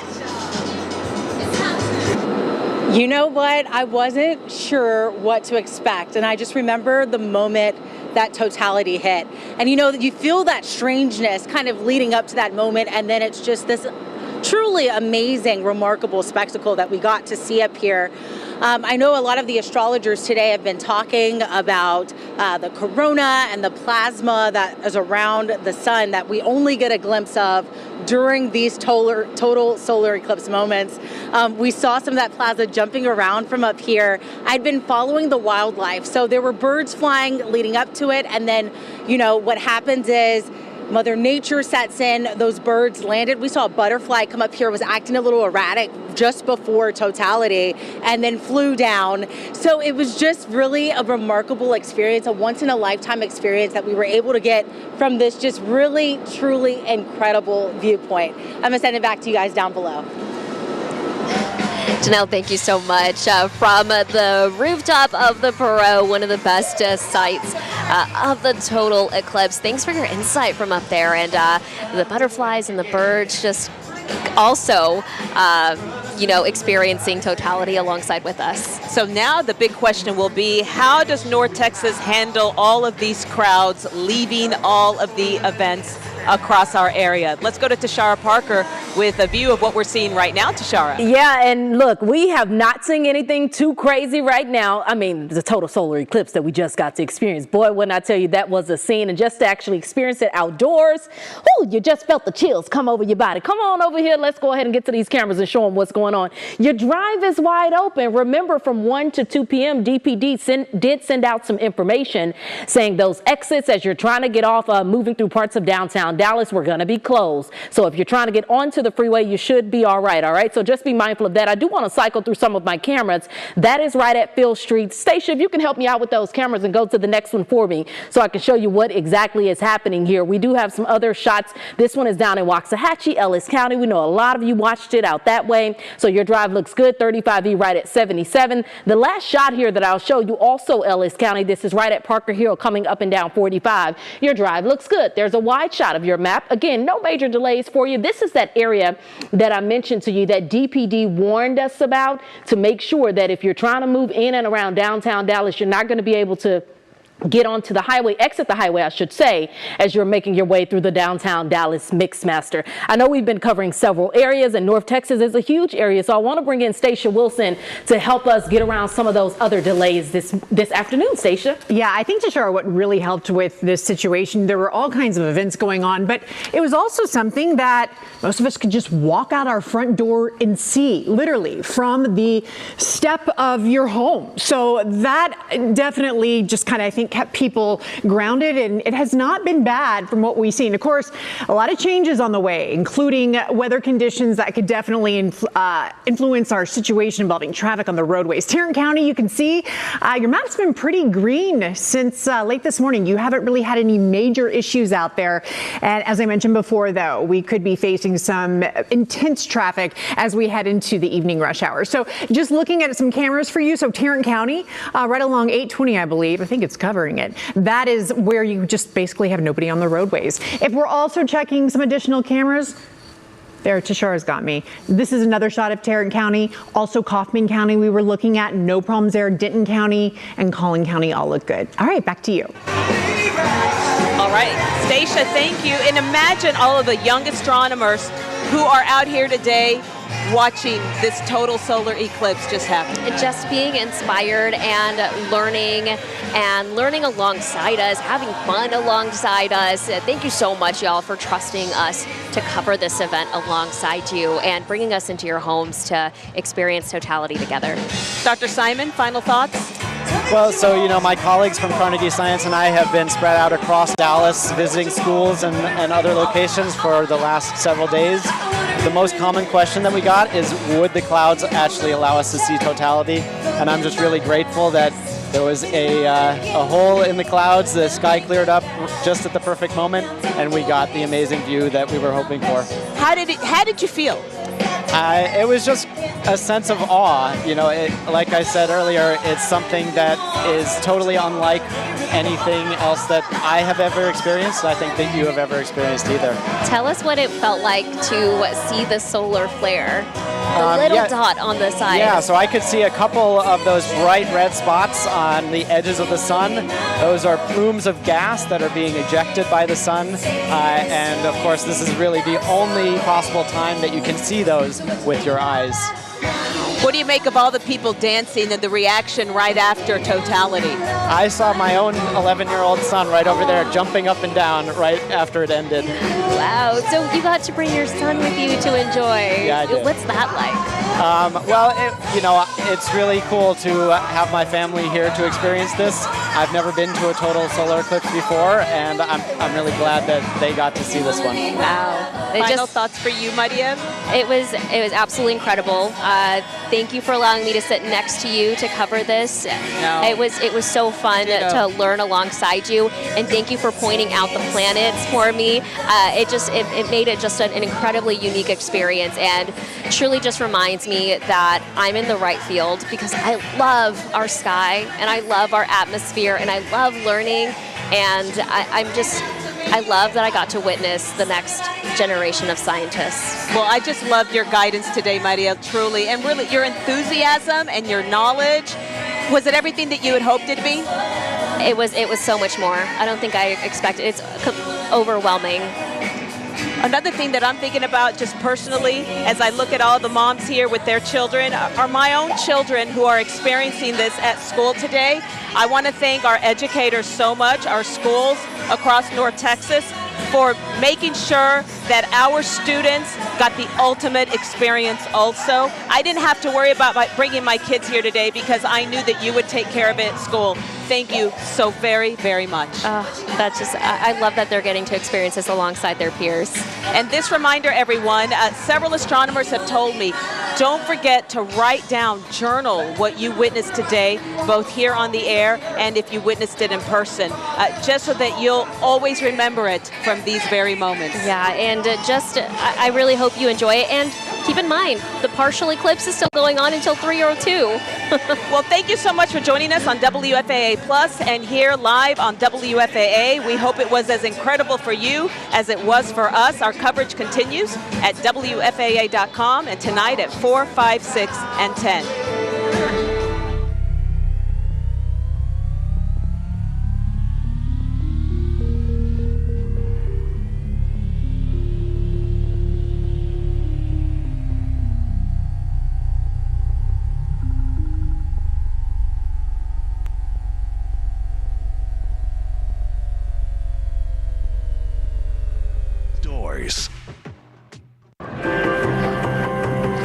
And good afternoon. Welcome to the total eclipse of the park here on WKYC Channel 3. I'm Russ Mitchell along with the eclipse guru, Betsy Kling, on what has already been and what is going to be in just a few moments an historic afternoon in Northeast Ohio. Not only is it historic, it is beautiful, and we're going to get to see everything. We have a front row seat to totality here. We are coming to you live from the front steps of the Great Lakes Science Center, and we are just minutes away from totality here during our total solar eclipse in Cleveland. We are also going to be getting you ready for baseball today. There's that whole other thing that's going on. Of course, first pitch is coming up at 5:10. As the mighty OJs from Canton, Ohio would say, we got you covered from the east side to the west side. We've been going across the bridge today. We've got crews everywhere. They're going to tell us what's happening in their part of the world. You're seeing them right there, and as Betsy said, we have a crew at the ballpark as well. Mr. James Donovan is there. Also, NASA is providing a feed of this once-in-a-lifetime event. We're going to keep this up on your screen so you can see this the entire time. We want you to see what's happening as we prepare you for that total solar eclipse. And we've been watching the shadow of the moon crossing the United States at a whopping 1,500 plus miles per hour. So it moves right along this path of totality. It's already been through Dallas and Indianapolis. It's on its way to Cleveland and then heads off to Buffalo and eventually makes its way over toward Canada too. It has been so exciting to follow this path, and it goes right over Northeast Ohio. And Cleveland is right in the middle of all of it. At 1:59 or so this afternoon, it started. Yeah. And we're seeing a little dusk out here right now. It's kind of bizarre The looking. color is very gray and flat, and it's just going to get cooler. It is cooled down, as you said, significantly out there. She would know about that. She's the chief, after all. You know, the big cheese, NASA Administrator Bill Nelson is here, and I got to talk to him a few minutes ago. Of course, he's a former senator. He was on a space shuttle mission back in 1986. So I said to him, Administrator, what is easier, negotiating the halls of Capitol Hill or being administrator of NASA? Here's what he told me. The privilege of being a part of the NASA team is an unrivaled experience, particularly since 38 years ago, I got to see it as a crew member of the 24th flight of the space shuttle, and now to see it and see these folks are a bunch of wizards, and they make the impossible possible. And I get to be a part of this, so I can tell you it's a lot more fun. I also asked him why he came to Cleveland and go anywhere in the country. He said, well, we knew the sun was going to be out here. That's why he's here. So we like that. Let's take a look now at these drone pictures of the Science Center here. There are thousands out here. They've been here for hours, anxiously anticipating this historic afternoon. And joining us right now, a familiar face to 3 News. You know him if you've watched us here. NASA Administrator, Associate Administrator, Jim Free. That's right. Jim, you've joined us before with our Artemis coverage. So exciting. You're a Northeast Ohio guy, Cleveland born, bred, still live here. Yes, I do. What a great day for Cleveland, right? It's fantastic. Yeah, the number of people are just astounding, and the enthusiasm that is out here right now is just great to see. So you, when we last talked to you, we sat down. You had a different title. It was a very long title. You got a promotion, and you kind of chuckled at that promotion. Associate Administrator. So there's Administrator, Deputy Administrator, Associate Administrator. So you're the third big cheese of NASA. How big of an opportunity is this eclipse for NASA as an outreach possibility? It's really fantastic. We always look for things to inspire people around science or engineering, and I think this is just another opportunity for that. Artemis was certainly that. Everything we've seen with the James Webb Space Telescope, every picture coming from Mars, what you see today, people think about the science of our sun. This is what we're calling our big year in heliophysics, the study of the sun. We have the Parker Solar Probe that's going to fly through the closest approach to the sun later this year in December. It's those things that inspire people, young and old, every single walk of life, that can say, hey, I wonder what the corona of the sun really means, and why does it matter to me, and what can I learn about the history of our universe just from that. Well, Jim, I know that Jim was telling you earlier that you have never seen a total solar eclipse. I have not. What are you looking forward to this afternoon? I think just that moment that totality comes and what you feel. Like I'm a very much a sensory person. Seeing a launch is very sensory oriented for me. So what is the sense that I feel? What's the temperature drop you already described? That feeling of darkness, and what do you hear during the eclipse? I think, and just the people around us. It'll be interesting to see what their reaction is as well. Well, we are here with tens of thousands of people, so we're going to hear a lot of cheering. I guarantee you I'll be crying at some point, because for 7 years I've been stressed about today's weather, and it has performed beautifully. I mean, you put in the word and look what happened. It's worked out, right? It's like I know somebody, don't I? Certainly. All right, what's next for you and what's next for NASA? Quickly. Well, I think we're trying to get to our first Artemis launch with crew. That'll be September of next year. I mentioned the Parker Solar Probe coming up. You'll be hearing a lot more about Mars sample return in the near term as well. And of course, every day we're flying humans in space, and we've been doing that for over 24 years now. Yeah, it's so exciting. The Orion capsule is out at NASA Armstrong facility right now. That's the one that flew. So we're still right in the thick of things here in Northeast Ohio. Of course, NASA Glenn leading the charge on that. And thanks for everything you're doing to bring this message today. Of course. Jim Free joining us. Good to see you. Thank you so much. Thank you very much. Northeast Ohio guy. I know, it's so exciting. As you mentioned. We claim him as our own. That's right. Let's take a look at Progressive Field right now. The park opened at 2 o'clock today for the home opener at 5:10. It did not disappoint.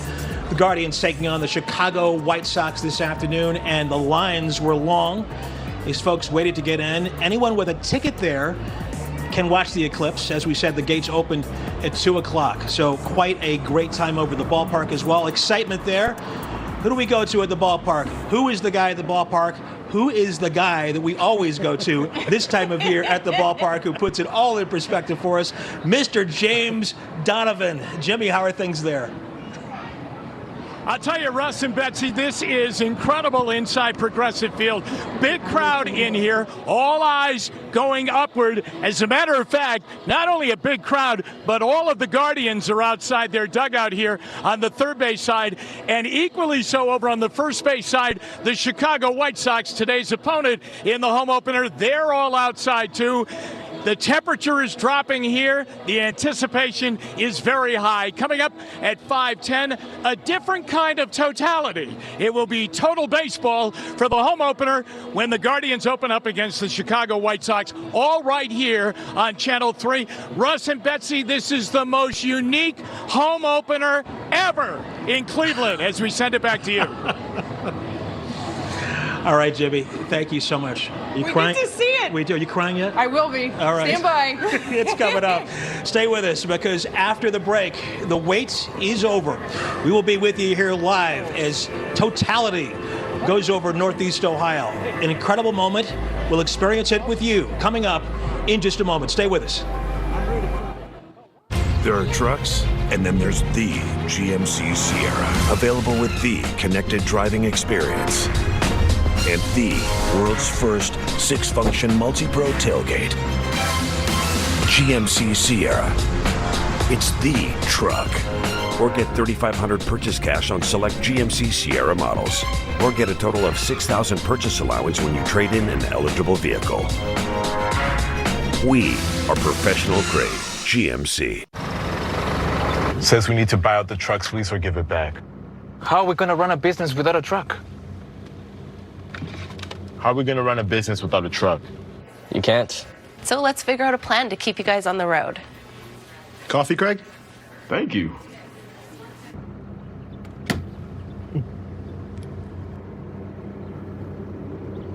Can Adam have a cup too?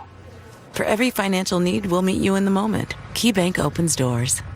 All right, all packed up for the great outdoors. There you go. Man, there is nothing like this. Really living off the grid. Yep, living off the land. You got that right. Popcorn? Yes, please. All right, there you go. I like what you did with the lights here. Mother Nature puts on a good show, doesn't she? Absolutely. You already know us for our top-tier windows, but what about our selection of beautiful entry doors? Choose from a wide range of...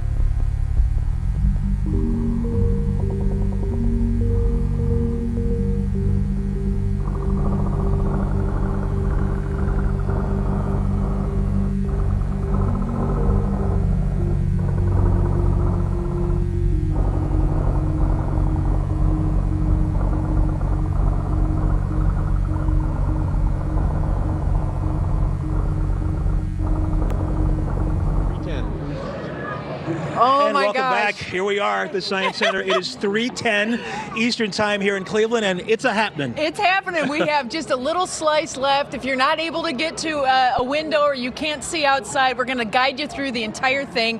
Joining us is Dr. Jimmy Kenyon. He is the Center Director for NASA Glenn. We get all the glitterati over here. Have you ever seen totality? Not that I remember. Okay. I remember getting something like this when I was a little kid, but I don't remember details, and we didn't have NASA explaining it to us. Right. So I don't know. So as we look up now, there is just a small sliver of the sun that is still visible, and we will go through a small process here. Seconds before totality, we'll get some little flashes of light on the outer edge of the moon, and those will be Bailey's beads. Wow, there it is. Look at this. It's almost there. It's almost there. You can hear the crowd behind us cheering it on. Wow. So if you can look out a window, look at the color of the air around you. Everything is getting very flat gray. Yep. We are just seconds away from those Bailey's beads showing up. Then we will have what's known as the diamond ring, the last little glimpse of sun before totality. And when totality happens, you take your glasses off, and hopefully through these cirrus clouds, we will be able to see the corona of the sun, which this is the only time you get to see the corona of the sun. So hopefully we get to like see it. you, I vaguely remember as a kid seeing this, and I certainly did not have an expert from NASA and an expert meteorologist, as I said, eclipse guru standing next to me, walking me through it. Kind of tell me right now, what are we seeing? Well, there's just this little tiny orange sliver. That's all there is, and you can see it's this little tiny orange sliver. But Betsy's absolutely right. If you take the glasses off, don't look at the sun, but look around. The color is incredible. So remember, the sun is 400 times larger in diameter than the diameter of the moon. But the moon is 400 times closer to Earth. It is geometric perfection. And we are right in this path. We have not been in the path of totality since 1806. And we won't be again until what, 2400? Something? 2444. Somewhere in Ohio in 2099. So only 75 more years. Okay. But for Cleveland, it's 420 years. 2444. It's just absolutely amazing. Wow. It is. And 312. This is the most painful part of the whole process. This wait, and everybody's been waiting. It is 3:13, so we are getting a totality just southwest of Cleveland. Totality has begun in Mansfield. We are seconds away from it here in downtown Cleveland. Yep. Here we go. There's the crowd. Let's listen in. Coming down. Oh, wow. And it is perceptibly getting darker. There it is. The temperature's dropping. Wow. There it is. Yep, Oh, just my wait. Holy. It gets better. Wow. Don't take your glasses off yet. Not yet, not yet. There it is. Here we go. Oh, man. And there's Bailey's beads. My God. Oh, wow. Got it. We're in totality. There it is. Okay, we also have That is Venus. The incredible. planet Venus is visible right now. Wow. Off to the bottom right. Here on Earth, the street lights have come on. All the street It is lights like in 8 downtown p.m. Cleveland are on. In Look at the downtown horizon. Cleveland right You now. can see the edge of the shadow behind us, and there is so much. It's so much brighter to the north. Oh, wow. Look at that. I did not see this when I was a kid. I do not remember this either. No.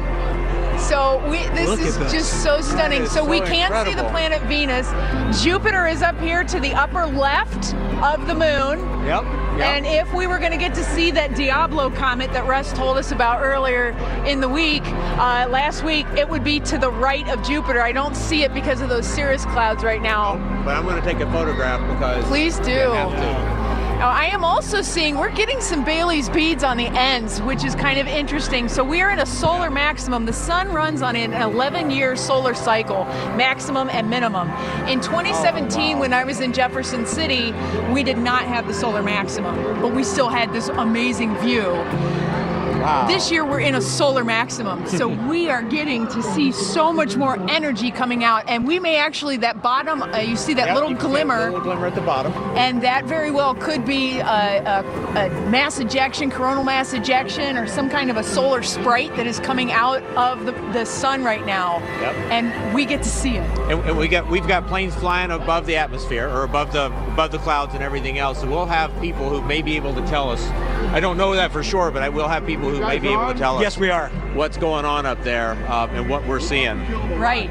So. It is absolutely spectacular. And yes, you can see now on the western horizon, we're already starting to see the light a little coming. bit of light, but it's getting darker to the east. But it's getting darker to the east. So we are right under it. You can see an entire ring of brighter skies, the yellow all the way around us. And that only happens when you are right here That is in so the path of incredible. totality. Let me ask my two experts so here. How incredible. long are we going to be in this stage right here? 3 minutes and 50 seconds. Yep. So we are counting down, and this is almost double the amount of time that I had in Jefferson City. Yep. So it is absolutely incredible. Now we turned out our ambient lights, and now we can see a little bit better some of that corona of the sun, and of course the cirrus clouds are playing with things a little bit, but I mean we get to see it. Oh man, do we get to see it? That's incredible. It truly is incredible. You know, it's interesting. I was watching the network coverage of this, I guess, in Indianapolis when this happened, and the correspondent said, it seems like an eternity. And it does at this point. We thought this would be very quick, but this is a nice stretch here. It has been, yeah. And we only have another minute or two left, but It's already getting brighter off starting to to the get brighter west. off to the west. Sure. But we still get to see Venus there, and Jupiter is actually shining a little bit brighter now. So, man, this is pretty 3:16:50. We are counting down. It's starting to get brighter and brighter Yep, on our western horizon. So again, you can see Venus to the lower right, Jupiter up here to the upper left. And I can't believe, Jimmy, that we get to see that bright spots on the southern, or at least the bottom of the moon. Yeah, and it stayed there the whole time. So that's going to be something interesting to see what exactly that is. And there's a lot of people watching this. Oh yeah, and I was going to say, same thing. Folks at home, listen, go in your backyard if it's safe. Thanks for watching us on TV, but go in your backyard and take a look at this once in a lifetime event. Here we go. In Northeast Ohio, and here we go. We're coming out of it. Have your glasses on. Ring. Here we go. Diamond ring. And here come our Bailey's beads. That was the fastest 3 minutes and 50 seconds of my life.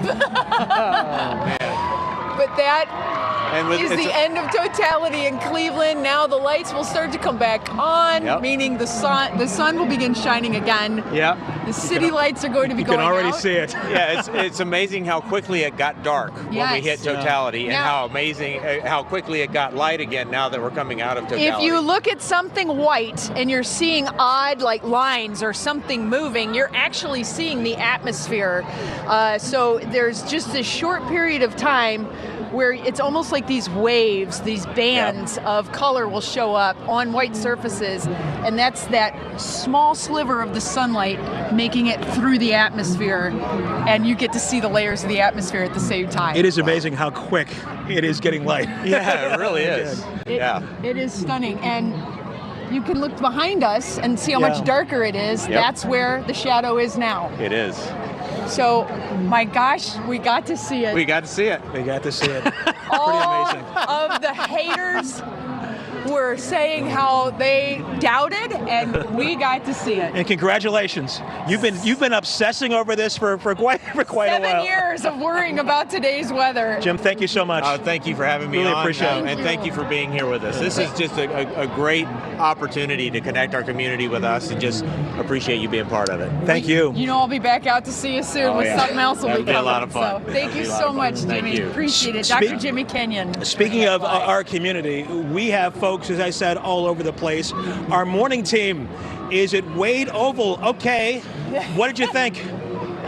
You know what, Russ and Betsy, wow, goosebumps, unbelievable. The crowd cheering, I mean, it's something that you really can't even put into words. You got emotional, can I say that? I felt some emotion, you know, when it was happening, and watching it gradually go from we had a bright day to darkness and feeling the temperature drop. This is a once-in-a-lifetime experience that really no one should have to miss. Yeah, and I think like what you were saying with the crowds too, the crowd here has been incredible, because you can tell there are people with telescopes who've been waiting for this moment, but there are also families and children. And when you took the shades off when it was safe just to look around and see everyone marveling at the same thing in the sky, that was really magical to see. Right, and that's what did it for me too, is that we're all experiencing the same thing at the same time. It just tells you that we're pretty small in the scope of things, right? I mean, it kind of puts it into perspective. It was an out of this world experience, the fact that it happened right here. And I'm happy that we had skies that were okay, right? We have the high cirrus clouds, that's it, but everything went as expected today. Could have been a lot worse showing. We've got rain the rest of the week, so really just incredible. What an experience, and glad Northeast Ohio was able to show that off. It's just something I haven't felt before, the butterflies. I felt nervous, and just experiencing it with the GO team, people on the phone texting and pictures being sent, and everyone in the background, and what that experience was like for all of them. It's just something we'll never forget, and an experience that we'll remember for a long time. Definitely. All right, the GO team right here. We got to go and get a nap, all right, so we can see you in the morning. Right now we're going to go to Matt and Laura over at Edgewater. What an experience. How was it for you guys?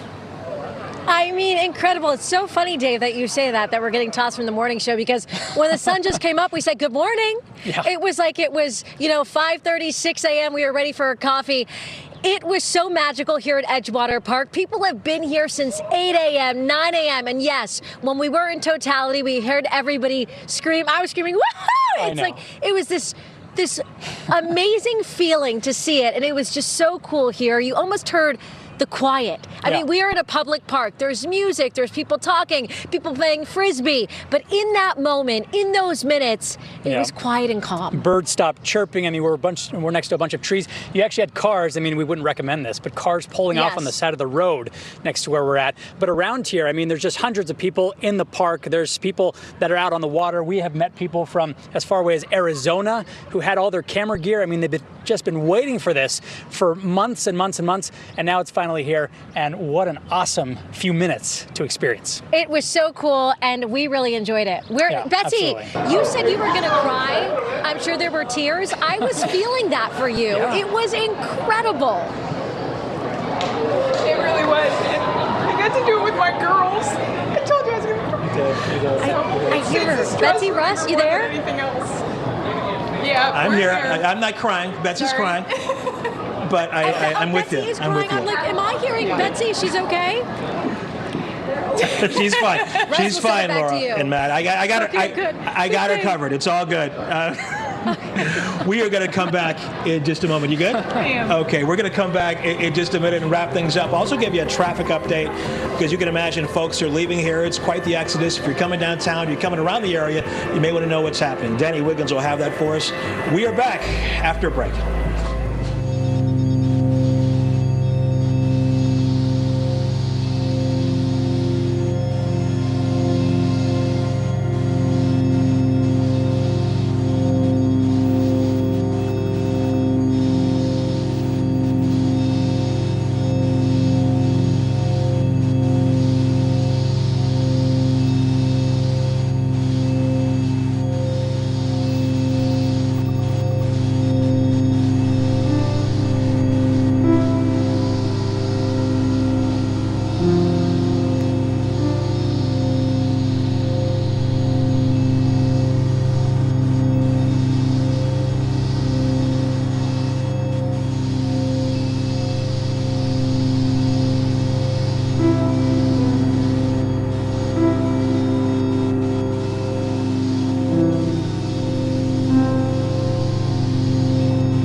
Here at the Great Lakes Science Center, as expected, everybody in place early, and now the exodus has That's begun. right. And we've been telling everyone the traffic is going to be worse on the backside of totality than on the beginning. Let's get an update now. Danielle Wiggins is at the house on Lakeside Avenue to give us an update on traffic. Danny, what can you tell us? Well, right now we're not seeing traffic Armageddon just yet. In fact, we're looking pretty good on the traffic map. If you look to the south, 77 looking great, US 30, 62 in Canton. We move to the north, 77 looking great as well, 90. We are green and clean, but that could change. So if you're waiting for someone to get home, please just have your patience. And right now we still have State Route 2 westbound ramps closed at I-90, but I will monitor this throughout the day. And Christy, you're out in Sheffield Lake. How was your experience there? Well, I can tell you how the experience was for everybody here. We have a group of people, and it was a huge countdown to 10, 9, 8. I'm pretty sure that everybody along the lake heard this group of people who have been waiting out here for hours they've been. Larry Deck is with me now. He has his little dog here, and you protected him as well. Always. Yeah. So what stood out to you when we were out here? Well, camaraderie, first of all, and then also it was unbelievable. I mean, I can't even describe what it was like. I understand why people travel to see this and spend money in hotels and whatever. And like you said, the sunset was just a color I don't know. It was different, wasn't it? Yeah. Very beautiful. Very beautiful. Yeah. It was the thing about the sunset. If you weren't near the lake, well, it happened so fast, right? It did and it didn't. When we could look at it without our glasses, that was just like wild. Yeah, because I think we really feel like we will never see a sunset like that again. They had all the different colors. I'll post everything I can on my Instagram pages, but we are just so grateful for this moment together. And you know who else is grateful for all of this? One Mike Polk Jr.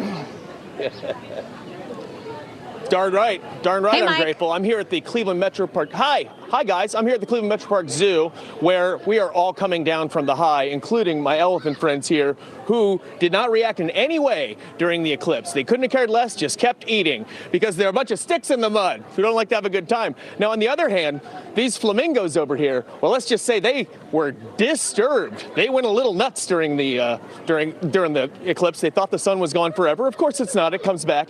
Everyone, as you can see, is streaming out. It was a delightful time. There's a real cool community experience here. Everybody was really running around and having a great time, especially in that moment of those moments of totality when you could actually see and look up at it and everything like that. I almost accidentally did there. Don't worry, I didn't, everybody. I'm fine. But I am not the only one here who saw this. I was here with a bunch of people, and I'm going to get some ratings from you right now. Scale of 1 to 10, I want to hear, what's your impression of what you just witnessed, young man? I just saw, I never saw like really a eclipse, but now today's the day.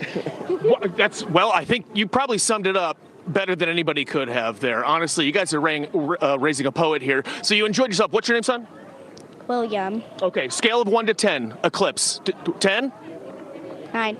He only a 9. Well, wow, you are a stickler for celestial events. Amazing. That's a man who's hard to impress, everybody. Russ, Betsy, you can't make everybody happy. Maybe next time the eclipse will make that child wow and wonder. He's got a few years to wait until that next one comes around. That's what you call a tough crowd. Mike Polk, thanks a lot. Thank you so much. You have been living and breathing this for years. Yep. So it is amazing. And again, we saw a moment ago what this meant for you. So we totally understand. I can't believe it's over. Yeah. Yeah. I'm ready for Tuesday. Okay. What do you say? There's going to be another eclipse in 2099 in Ohio? Yeah. Do you know the weather that day? I don't, but I'm going to give myself a few days to calm down on this one, and then I'll start getting on the stress train for that one. What did you think? It was pretty amazing. As Jim was saying, I remember as a kid vaguely seeing one of these, but nothing like this. I certainly didn't have two experts standing next to me, but seeing that is something that I know I will never forget. I know that folks at home feel the same way. And we so appreciate you spending time with us this afternoon on this historic day in this country and here in Northeast Ohio. So we'll see you back here in 2099. What do you think? We will. I think we got to get some baseball going. We do. As you said, total eclipse of the park. It is now time for the park part. Baseball. After the break, Mr. Jimmy Donovan from Progressive. Once again, thank you for joining us this afternoon. Stay with us. Baseball is straight ahead. There's that time lapse.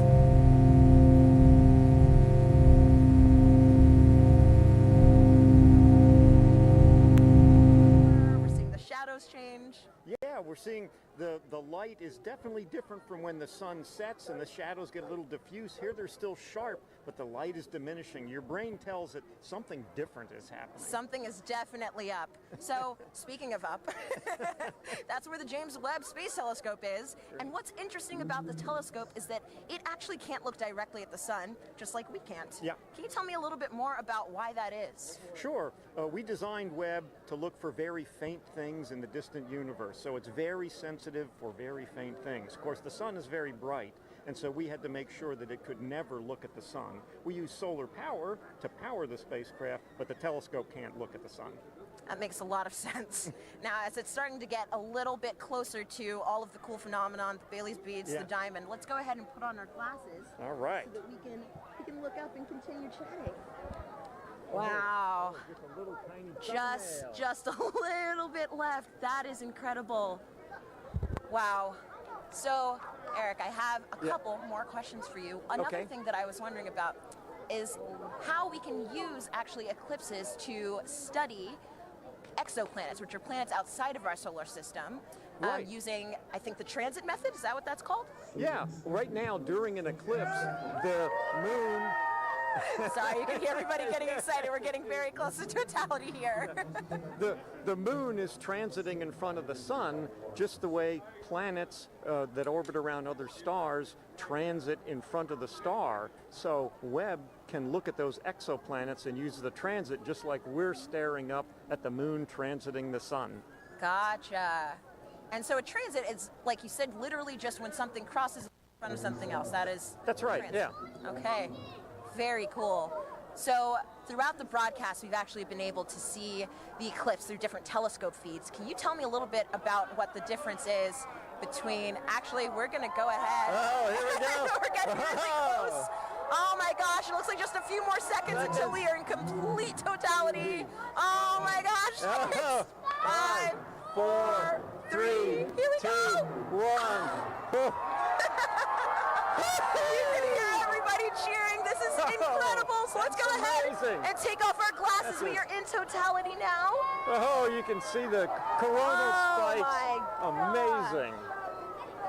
That is beautiful. Incredible. You can see a planet in the sky that you couldn't see before. Oh, wow. And I think, is that one of the, oh gosh, the there's some drone. There's a drone up there in the sky, too.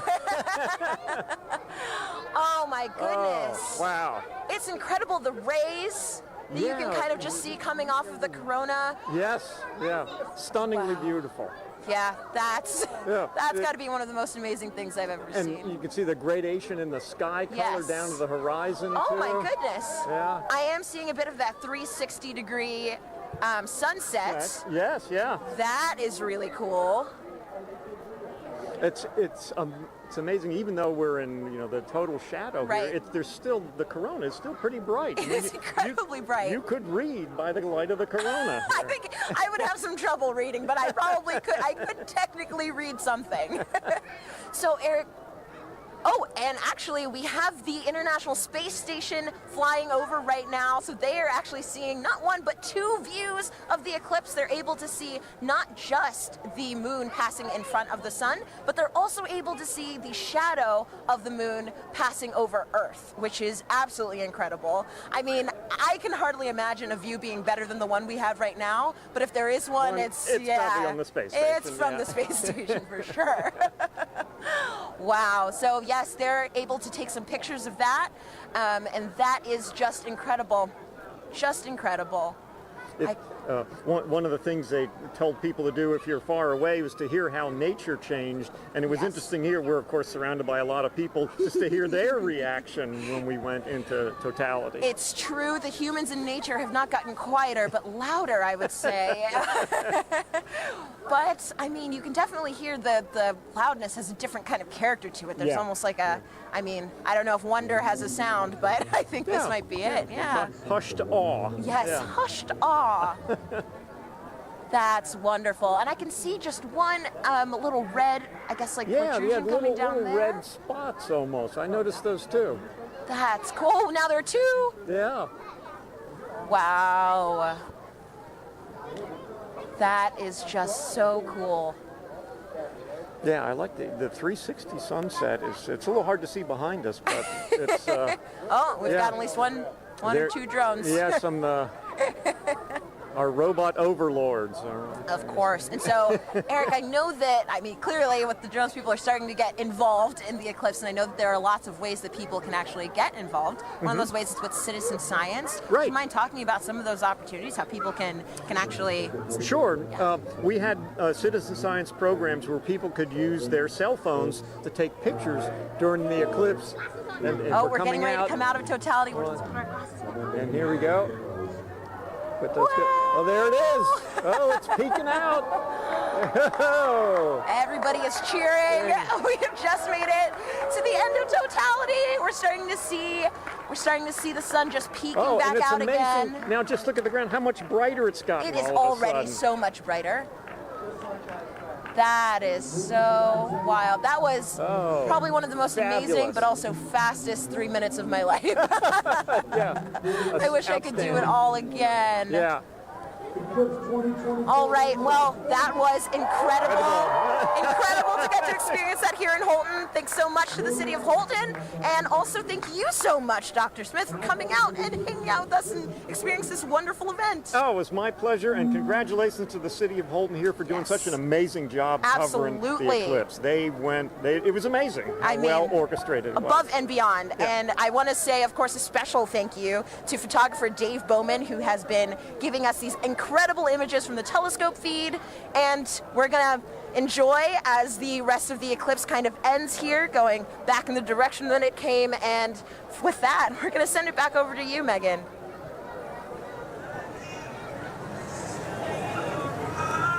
Alrighty. Thanks, Angelique. So, Gina, I mean, what do you think? Like, we literally have just watched the eclipse travel, what, about 2,600 miles? It's going across Mexico to Maine. Yes. In like, what, about 88 minutes? That's right. It's so like fast. that 1,900 miles per hour that the shadow's traveling. I mean, did you have a favorite location? For me, I think between Russellville and Dallas, just getting to hear some of my colleagues and their excitement too, it was amazing. Oh my goodness, yeah, no. So, I don't know, I have to be a little bit biased. We did have some cloud cover here, we did. But to see it with your real eyes was just... And we had that moment, which was We did, yes. It was amazing. And so it's really cool too, just to think about how millions of us now have this shared moment of what could be a once-in-a-lifetime event. It's true. And so, folks, we have time for some more questions from our viewers. And again, we have another great question from Mackenzie, who's in the 3rd grade. Okay. Let's roll it now.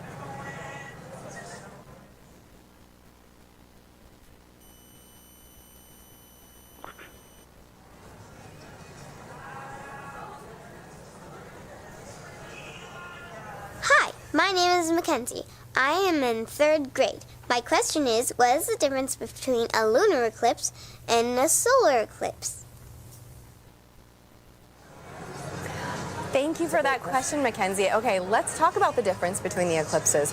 Now, the solar eclipse that we had today is when the moon crosses between the Earth and the sun. But we also get lunar eclipses, and a lunar eclipse occurs when the Earth crosses between the moon and the sun. So it's really about where the shadow's going. Today we have the moon shadow projecting on the Earth. During a lunar eclipse, we have the Earth shadow projecting onto the moon. So that's the main difference there. That we just saw too, those incredible views from space, That's you right, know, from to see that second perspective view. And so I've got another question for you right now. It's going to be Eli on Reddit, who wants to know, there are quite a few solar eclipses in the world every few years, so why is this one scientifically interesting? Okay, so yeah, we do get solar eclipses and lunar eclipses maybe 2 to 3 times a year. However, the total eclipse that happens today, total eclipses are about every 1.5 years, and that is a rare opportunity for us to look at the corona, study the corona in a way that we can't do during the other types of solar eclipses that we have. So and during a solar maximum. Exactly, during the solar maximum. So for this one particular, you know, we were talking about the solar activity that we were seeing on the limbs during the totality. Yeah, there's just a bunch going on today for this eclipse. And so too, right now, we've got another incredible view. Oh, look at that. These are live views from space, which is just mind-blowing in general. And now we're also to see the moon shadow across the Earth. Wow. It is just amazing. So, you know, Gina, too, thinking about how many people across North America today witnessed this one moment, it's a good reminder that humanity has been experiencing these eclipses for centuries. And, you know, there are different meanings for these events in different cultures. Let's check in with Joy in Dallas to learn more about Indigenous astronomy. Joy. Hi, and welcome back to Dallas, Texas. I'm with Dr. David Begay. He's an Indigenous astronomer and also a member of the Navajo Nation. David, thank you so much for joining us. So when people think about science, they might be thinking of Western science. So David, how does that relate to Indigenous science, and what did the total eclipse mean to the Navajo people? I think the knowledge on the eclipse goes way back. From time immemorial, I'm told by my elders. And they knew that when you look at the sun directly, you can damage your eyes permanently. And so they knew that about the danger of looking at the eclipse with the naked eye. So people were encouraged to go inside to ensure that people weren't looking up, especially the kids. So it goes way back. And as far as eclipses, it's a time of renewal, the sun alignment with the moon and also the earth alignment. The whole cosmic cycle goes through a regeneration process. It revitalizes the process.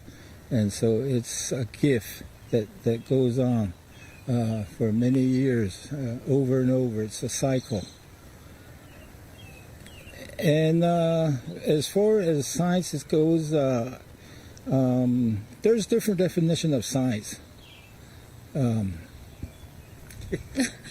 Thank you, David. Maybe we can cover Thank you. It's been an honor chatting with you. So, thank you to everyone here for joining us. Thank you for the Arboretum for hosting us for this very, very magical moment. This has been an experience of a lifetime and one that I definitely won't forget. So let's head back to Tahira and Gina in Kerrville, Texas. Thanks, Joy. We're joined now by Jamie Favors, the director of NASA's Space Weather Program, to tell us more about some cool science that launched today during the eclipse. Welcome, Jamie. Thanks, Tahira. Hey, Jamie. Hey, how are you? Good. And so can you tell us, why did NASA launch rockets before, during, and after the eclipse today? Sure, so it's really to capitalize on this really unique situation. Things like this happen every day, going from daylight to, sunset into, darkness. But it happens so quickly that we can make these measurements, one right after the next, to really understand very precisely what's going on in the atmosphere. With sounding rockets, we can do that so quick back to back, the way we can't do with some of the really large rockets. Okay, so Jamie, how high did the rockets actually go, and what's special about this area of the atmosphere? Sure, and we just launched the second of those three just a few moments ago, and that's going pretty well so far. These particular rockets are getting about 250 miles above the surface, pretty close to right about where the International Space Station flies. And before you ask, everything's safe. We take care of the. And it looks like we've got a playback of that right now. Oh, wow. Perfect. Can you walk us through this? Sure. So from Wallops Island out in Virginia on the Virginia Space Coast. So these rockets have multiple stages to them. So you're seeing one stage burn for a few seconds, then that drops off, and then the next stage will light, to eventually take it all the way up to about that 250-mile mark above the surface to make those measurements in the upper atmosphere. Wow, that looks incredible. Yeah. Oh my gosh. Okay, and so what is that area of the atmosphere, and why do we care about it? Yeah, so it's the upper part of our atmosphere. It's called the ionosphere. That's really from a perspective of heliophysics, where we really see a lot of that interaction with the sun and the earth. We care about it because that interaction can change the way our GPS signals work, our communication signals work, and even up a little bit higher, we start to see the influence of the sun actually causing the atmosphere to change its density in a way that can impact the way satellites orbit the Earth as well. Sure. Okay. Great. And so, Jimmy, today we've been doing this fun poll, to see who is Team Sun, Moon, and Earth. What team are you repping today? Well, other than Team Science. Don't choose the wrong answer. Well, my bosses would make sure I go for Team Sun today for sure. Oh, man. Okay. Well, thank you so much again. Thanks, Jamie. And folks, it is time now to say goodbye to our friend, James Traley, who has made sure we've known where and when to look up all day. James, thank you. Yeah, thanks so much, Tahira. It's been fantastic tracking this eclipse across North America all afternoon with you. If you're still in the path of totality, you might be in a boat somewhere off the Canadian coast taking this all in. I hope you enjoy that view, that fleeting moment. We've made a big journey across. I can zoom out here on our eclipse board. You can see we started all the way down here in Mazatlan, Mexico. We've trekked all the way across and are now, like I said, breezing past Canada now into the Atlantic Ocean. It's been fantastic to track this. And if I turn on the shadow of our penumbra, you can see this highlighted area. Anywhere in there is still experiencing a partial eclipse. So if you're in that partial eclipse area, be sure to have your eclipse glasses at the ready so you can take in that fleeting moment. We just went outside a few moments ago here at Kennedy Space Center to take it in. It's fantastic, beautiful view. It's really cool to see. You got like a little chunk out of the sun there for us here, only about 50% coverage, but still fantastic to see. So really, it's been phenomenal. We've lucked out in general with the weather all of today too. That was the biggest concern I had going into the day here. It's been beautiful views up and down here, and so really fantastic to see this. Really been a lot of fun tracking this with our Eclipse Explorer. A big thanks again to our scientific visualization studio for putting this tool together. But for now, back to you, Tahira. And here with us now is NASA Chief Scientist, Dr. Kate Calvin. Kate, welcome. Hi, Kate. Hi, nice to be here. So happy to have you back here again. I know we had the pleasure of sharing the stage together for the annular eclipse. Right. Now, with today's total solar eclipse, can you tell our viewers what would you say is the #1 takeaway from today's events? I would say the #1 takeaway is that our universe is beautiful and understandable. We all got to experience this together today. We could predict when it would happen, and we did a lot of science today. That's great.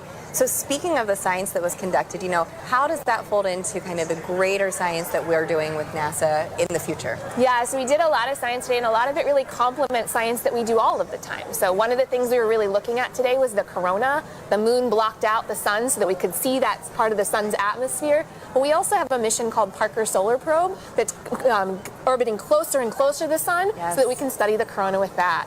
We were also looking a lot at how the eclipse affected Earth. So we had a citizen science project that looked at how the eclipse changed temperatures and clouds. We have a mission that launched 2 months ago that's studying clouds all the time, a mission called PACE. Awesome. That'll tell us more about oceans and atmosphere on here on Earth. And one of the other things we do is we develop instruments called a coronagraph. So the moon blocked out the sun today so that we could see that corona, but we can make an instrument that does that. And so we have an upcoming mission called Nancy Grace Roman that's going to block out the light of other stars so we can see what's flying in here around them. Amazing. So much going on for the sun at NASA, honestly. And I understand that the Heliophysics Division has a big sun celebration going on right now, the Heliophysics Big Year. Kate, could you tell us how we could get involved in this and really just celebrate our star? Yeah, this total solar eclipse was just one event in a series of this Heliophysics Big Year, working towards Parker Solar Probe's closest approach to the sun. And we have a lot of activities where you can engage in our science and learn more about the sun. And if you want to know more, you can find us on social media at NASA Sun. Fantastic. Wonderful. Thank you so much, Kate, for being here with us. It was really special to share this moment with you. Thanks, Kate. It's nice to be here. And Gina, this has been an honor. I mean, my goodness, to have the annular eclipse with you, then to share this total solar eclipse with you. I know. Thank you so much. And do you have any final thoughts? This was amazing. Annular was great, but to hear the energy here. The total was so just great a whole nother level. Both of you, Yeah. Once again, thank you for having me. Absolutely. And a big thank you to the city of Kerrville, Texas, the Parks and Rec team, and all the people that made today's incredible event possible. I also want to thank our telescope operator Catherine Troach, for those great views of totality here in Kerrville. Folks, that is a wrap from Kerrville, Texas. Back to you in Cleveland. Thank you to Hira and Gina, and also Kate Calvin. And now check out who we have here at the host desk, the Pastronaut himself, Josh Dobbs, who just signed on as quarterback for the 49ers. How do you feel about that? I feel good. It's exciting times. Obviously, I spent a couple years here in Cleveland, got a chance to have some fun over at NASA Glenn during my time here. So it's cool to be back and taking the Eclipse Fest here in Cleveland, but looking forward to the future in San Francisco. I know NASA's doing some great work out there on the West Coast, so we'll be able to stay tuned to that as well. Yeah, so for people who don't know, the Pastronaut nickname comes from some incredible plays you had last year, and also you have a background here with us at NASA with some externships, but also you're an aerospace engineer. So how did it feel being back here specifically in Cleveland to watch the total solar eclipse? It felt really good. When this event was put on my radar about a year ago in last off season, hey, the eclipse is coming straight through Cleveland. We'd love to have you here. It's going to be a once in a lifetime event to be able to experience it, especially right here on the beautiful Great Lakes, and obviously have some great weather today. So I marked on my calendar a year ago, and to make it back here and take it in, and get a chance to hang out with the city I spent 2 years in, it's been great. I think the biggest thing that I've enjoyed is just seeing the interest from the city of Cleveland and how many people traveled here to take in the event today, and to be able to then also go learn about the future of NASA and the future of space exploration as well at the same time. It's a once-in-a-lifetime opportunity to take it in, and it's been an honor to be here. So, Josh, NASA is really committed to inspiring the next generation through discovery. Do you think maybe we created a few new future scientists and engineers here today? I think so. There's a wealth of youth walking around here and taking in not only obviously the blow-ups and the displays outside, but also the Great Lakes Science Center inside, and just seeing the history of the space program. I think that gives them perspective. And so that's just like NASA, that's been my approach. I think the youth obviously is the next generation. They're going to have a tremendous impact on the world. world, and being able to inspire the youth out here and the youth across the country that if you have interest in STEM and also are really good at sports, you don't have to split your eggs into, you don't have to split up your eggs, right? Like you can go out, put all your eggs in both baskets and work hard to achieve those goals and dreams. Now, Josh, we have time for one other question. It's the most important question we're going to ask you. Okay. Who was the star today? Was it the sun, the moon, or the earth? Say the right thing, Josh. Say the right thing. Drum roll, drum roll. The star of the day was the moon. I gotta go with it. I gotta go with it. I gotta go with the moon. I agree. I do. All right. Well, I appreciate your honesty. Right. I appreciate your honesty, and I really appreciate you being here. Thank you so much, Josh, and it was great to have you here with us. Thank you guys for having me. All right. So we talked about this controversial but friendly competition. So actually, we asked you guys to vote. We have the results of that poll right now. Let us bring it up. Whoa! All right. Congrats, Sarah. Come on. Congrats. Thank you. Team Earth, Thank 26%. Team Sun, 26% as well. But Team Moon, 48%. Congrats, Team Moon. Go today. Team Moon. All right, again, thank you to everyone who participated. We were the real winners of today, though, those who got a show. But we're going to send it back over to Indianapolis for another really important interview. Thanks, Megan. We are back here in Indianapolis. It has been an incredible day, and it is not over yet. With me, I have Jake Bleacher, the Chief Exploration Scientist for NASA. Jake, welcome. I could not be happier to be here. How was that eclipse for you, really quickly? That was amazing. It's getting warm again. I still have my fleece on from when we were in totality. That was incredible. Well, today has been all about the eclipse, all about the sun's light. And I want to pivot a little bit here because you're getting astronauts ready to go back to the moon, live and work there for the first time in 50 years. How the sunlight shines on the moon also very crucial to what we're trying to do there? Yeah, well, just like this eclipse, it's the celestial dance between the sun, the earth, and the moon. And when we go to the moon, we'll actually have instances of eclipses where the Earth will eclipse the sun. Wow. So it's something to think about. But we're really interested in the lighting in the South Pole. Our Artemis 3 mission will land astronauts at the South Pole. And there, because the moon has almost no axial tilt, the sun is always right along the horizon. Wow. And so high peaks have sunlight more than normal amounts of time, and low depressions have almost no sunlight or never see the sun. And so we think there might actually be water trapped there. Incredible. So one thing that we've talked a little bit about on the broadcast is space weather. And space weather is really important to understand, especially when it comes to the safety of our astronauts. Can you describe how the instruments Ursa and Hermes are actually helping keep our astronauts safe? Yeah, Ursa and Hermes are payloads, science instruments that we'll have on our Gateway. Gateway is going to be a station, a research station that orbits the moon, and astronauts can stop there on their way to the surface of the moon. And these payloads, or these science instruments, will be there to basically detect what the solar weather is like, what we call space weather. So that radiation that our astronauts will live in when they're actually there. So understanding your weather is the best way to be prepared for it. Absolutely. Well, you've given us a lot to be excited about.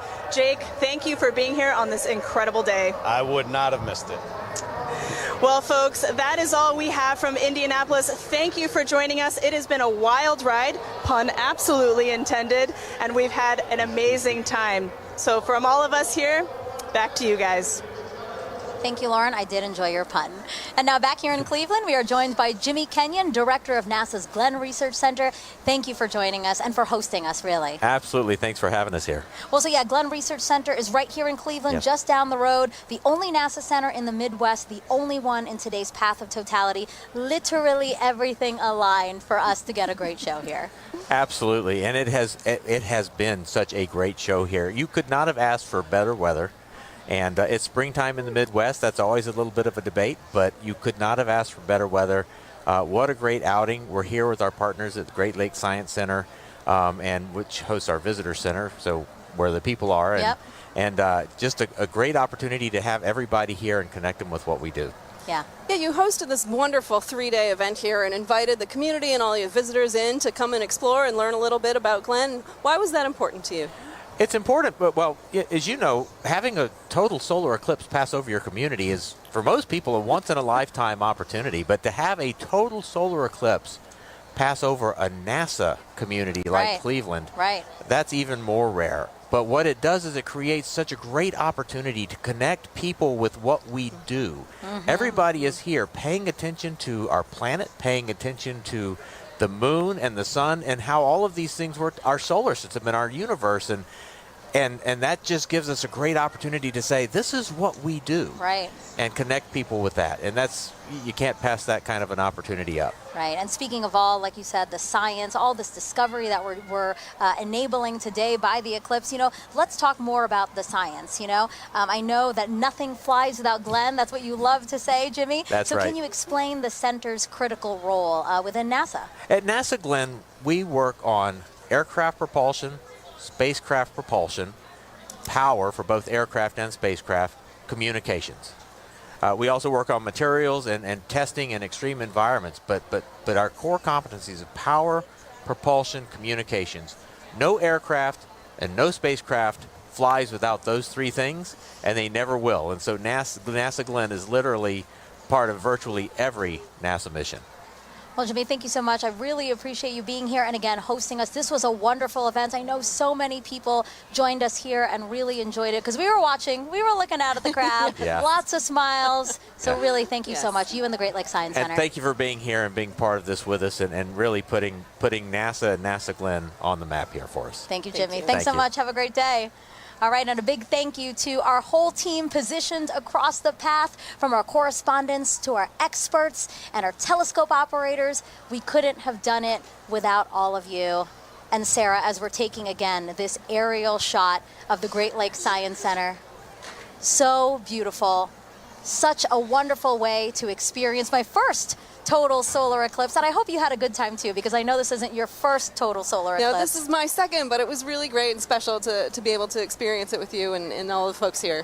Yeah, we did notice that people right after, the people were like, whoa, they were trying to get out. There's a lot of really fun events happening in Cleveland, so there's a lot of people in downtown, so I hope that they took some time to look up today and really enjoy what they saw. Yeah, and not only all of the great views that we had, but we also really did some cool science today too. Yeah, really, really cool science. And actually, yeah, let's talk about that. NASA's heliophysics big year isn't over yet. We had the annular eclipse, then we had the solar eclipse, and now talk to us about what's happening in December. Yeah, coming up on Christmas Eve, in fact, Parker Solar Probe will make its closest approach to the sun, 3.9 million miles, which still seems like a long way to me, but apparently that's actually pretty close. Yeah, I can't believe that's happening. Again, just that it's all, we've been saying this all day, aligning. Everything is aligning for us to have a beautiful show. And so, yeah, Sarah, again, thank you so much. We watched this together, race across Mexico to Maine in only an hour and 28 minutes. And again, we have so much more to look forward to. So we hope you all stay with us as we continue studying our sun and how it affects us, from all of us here at NASA, where we make air and space available for everyone. Thank you for watching and enjoy the rest of your day.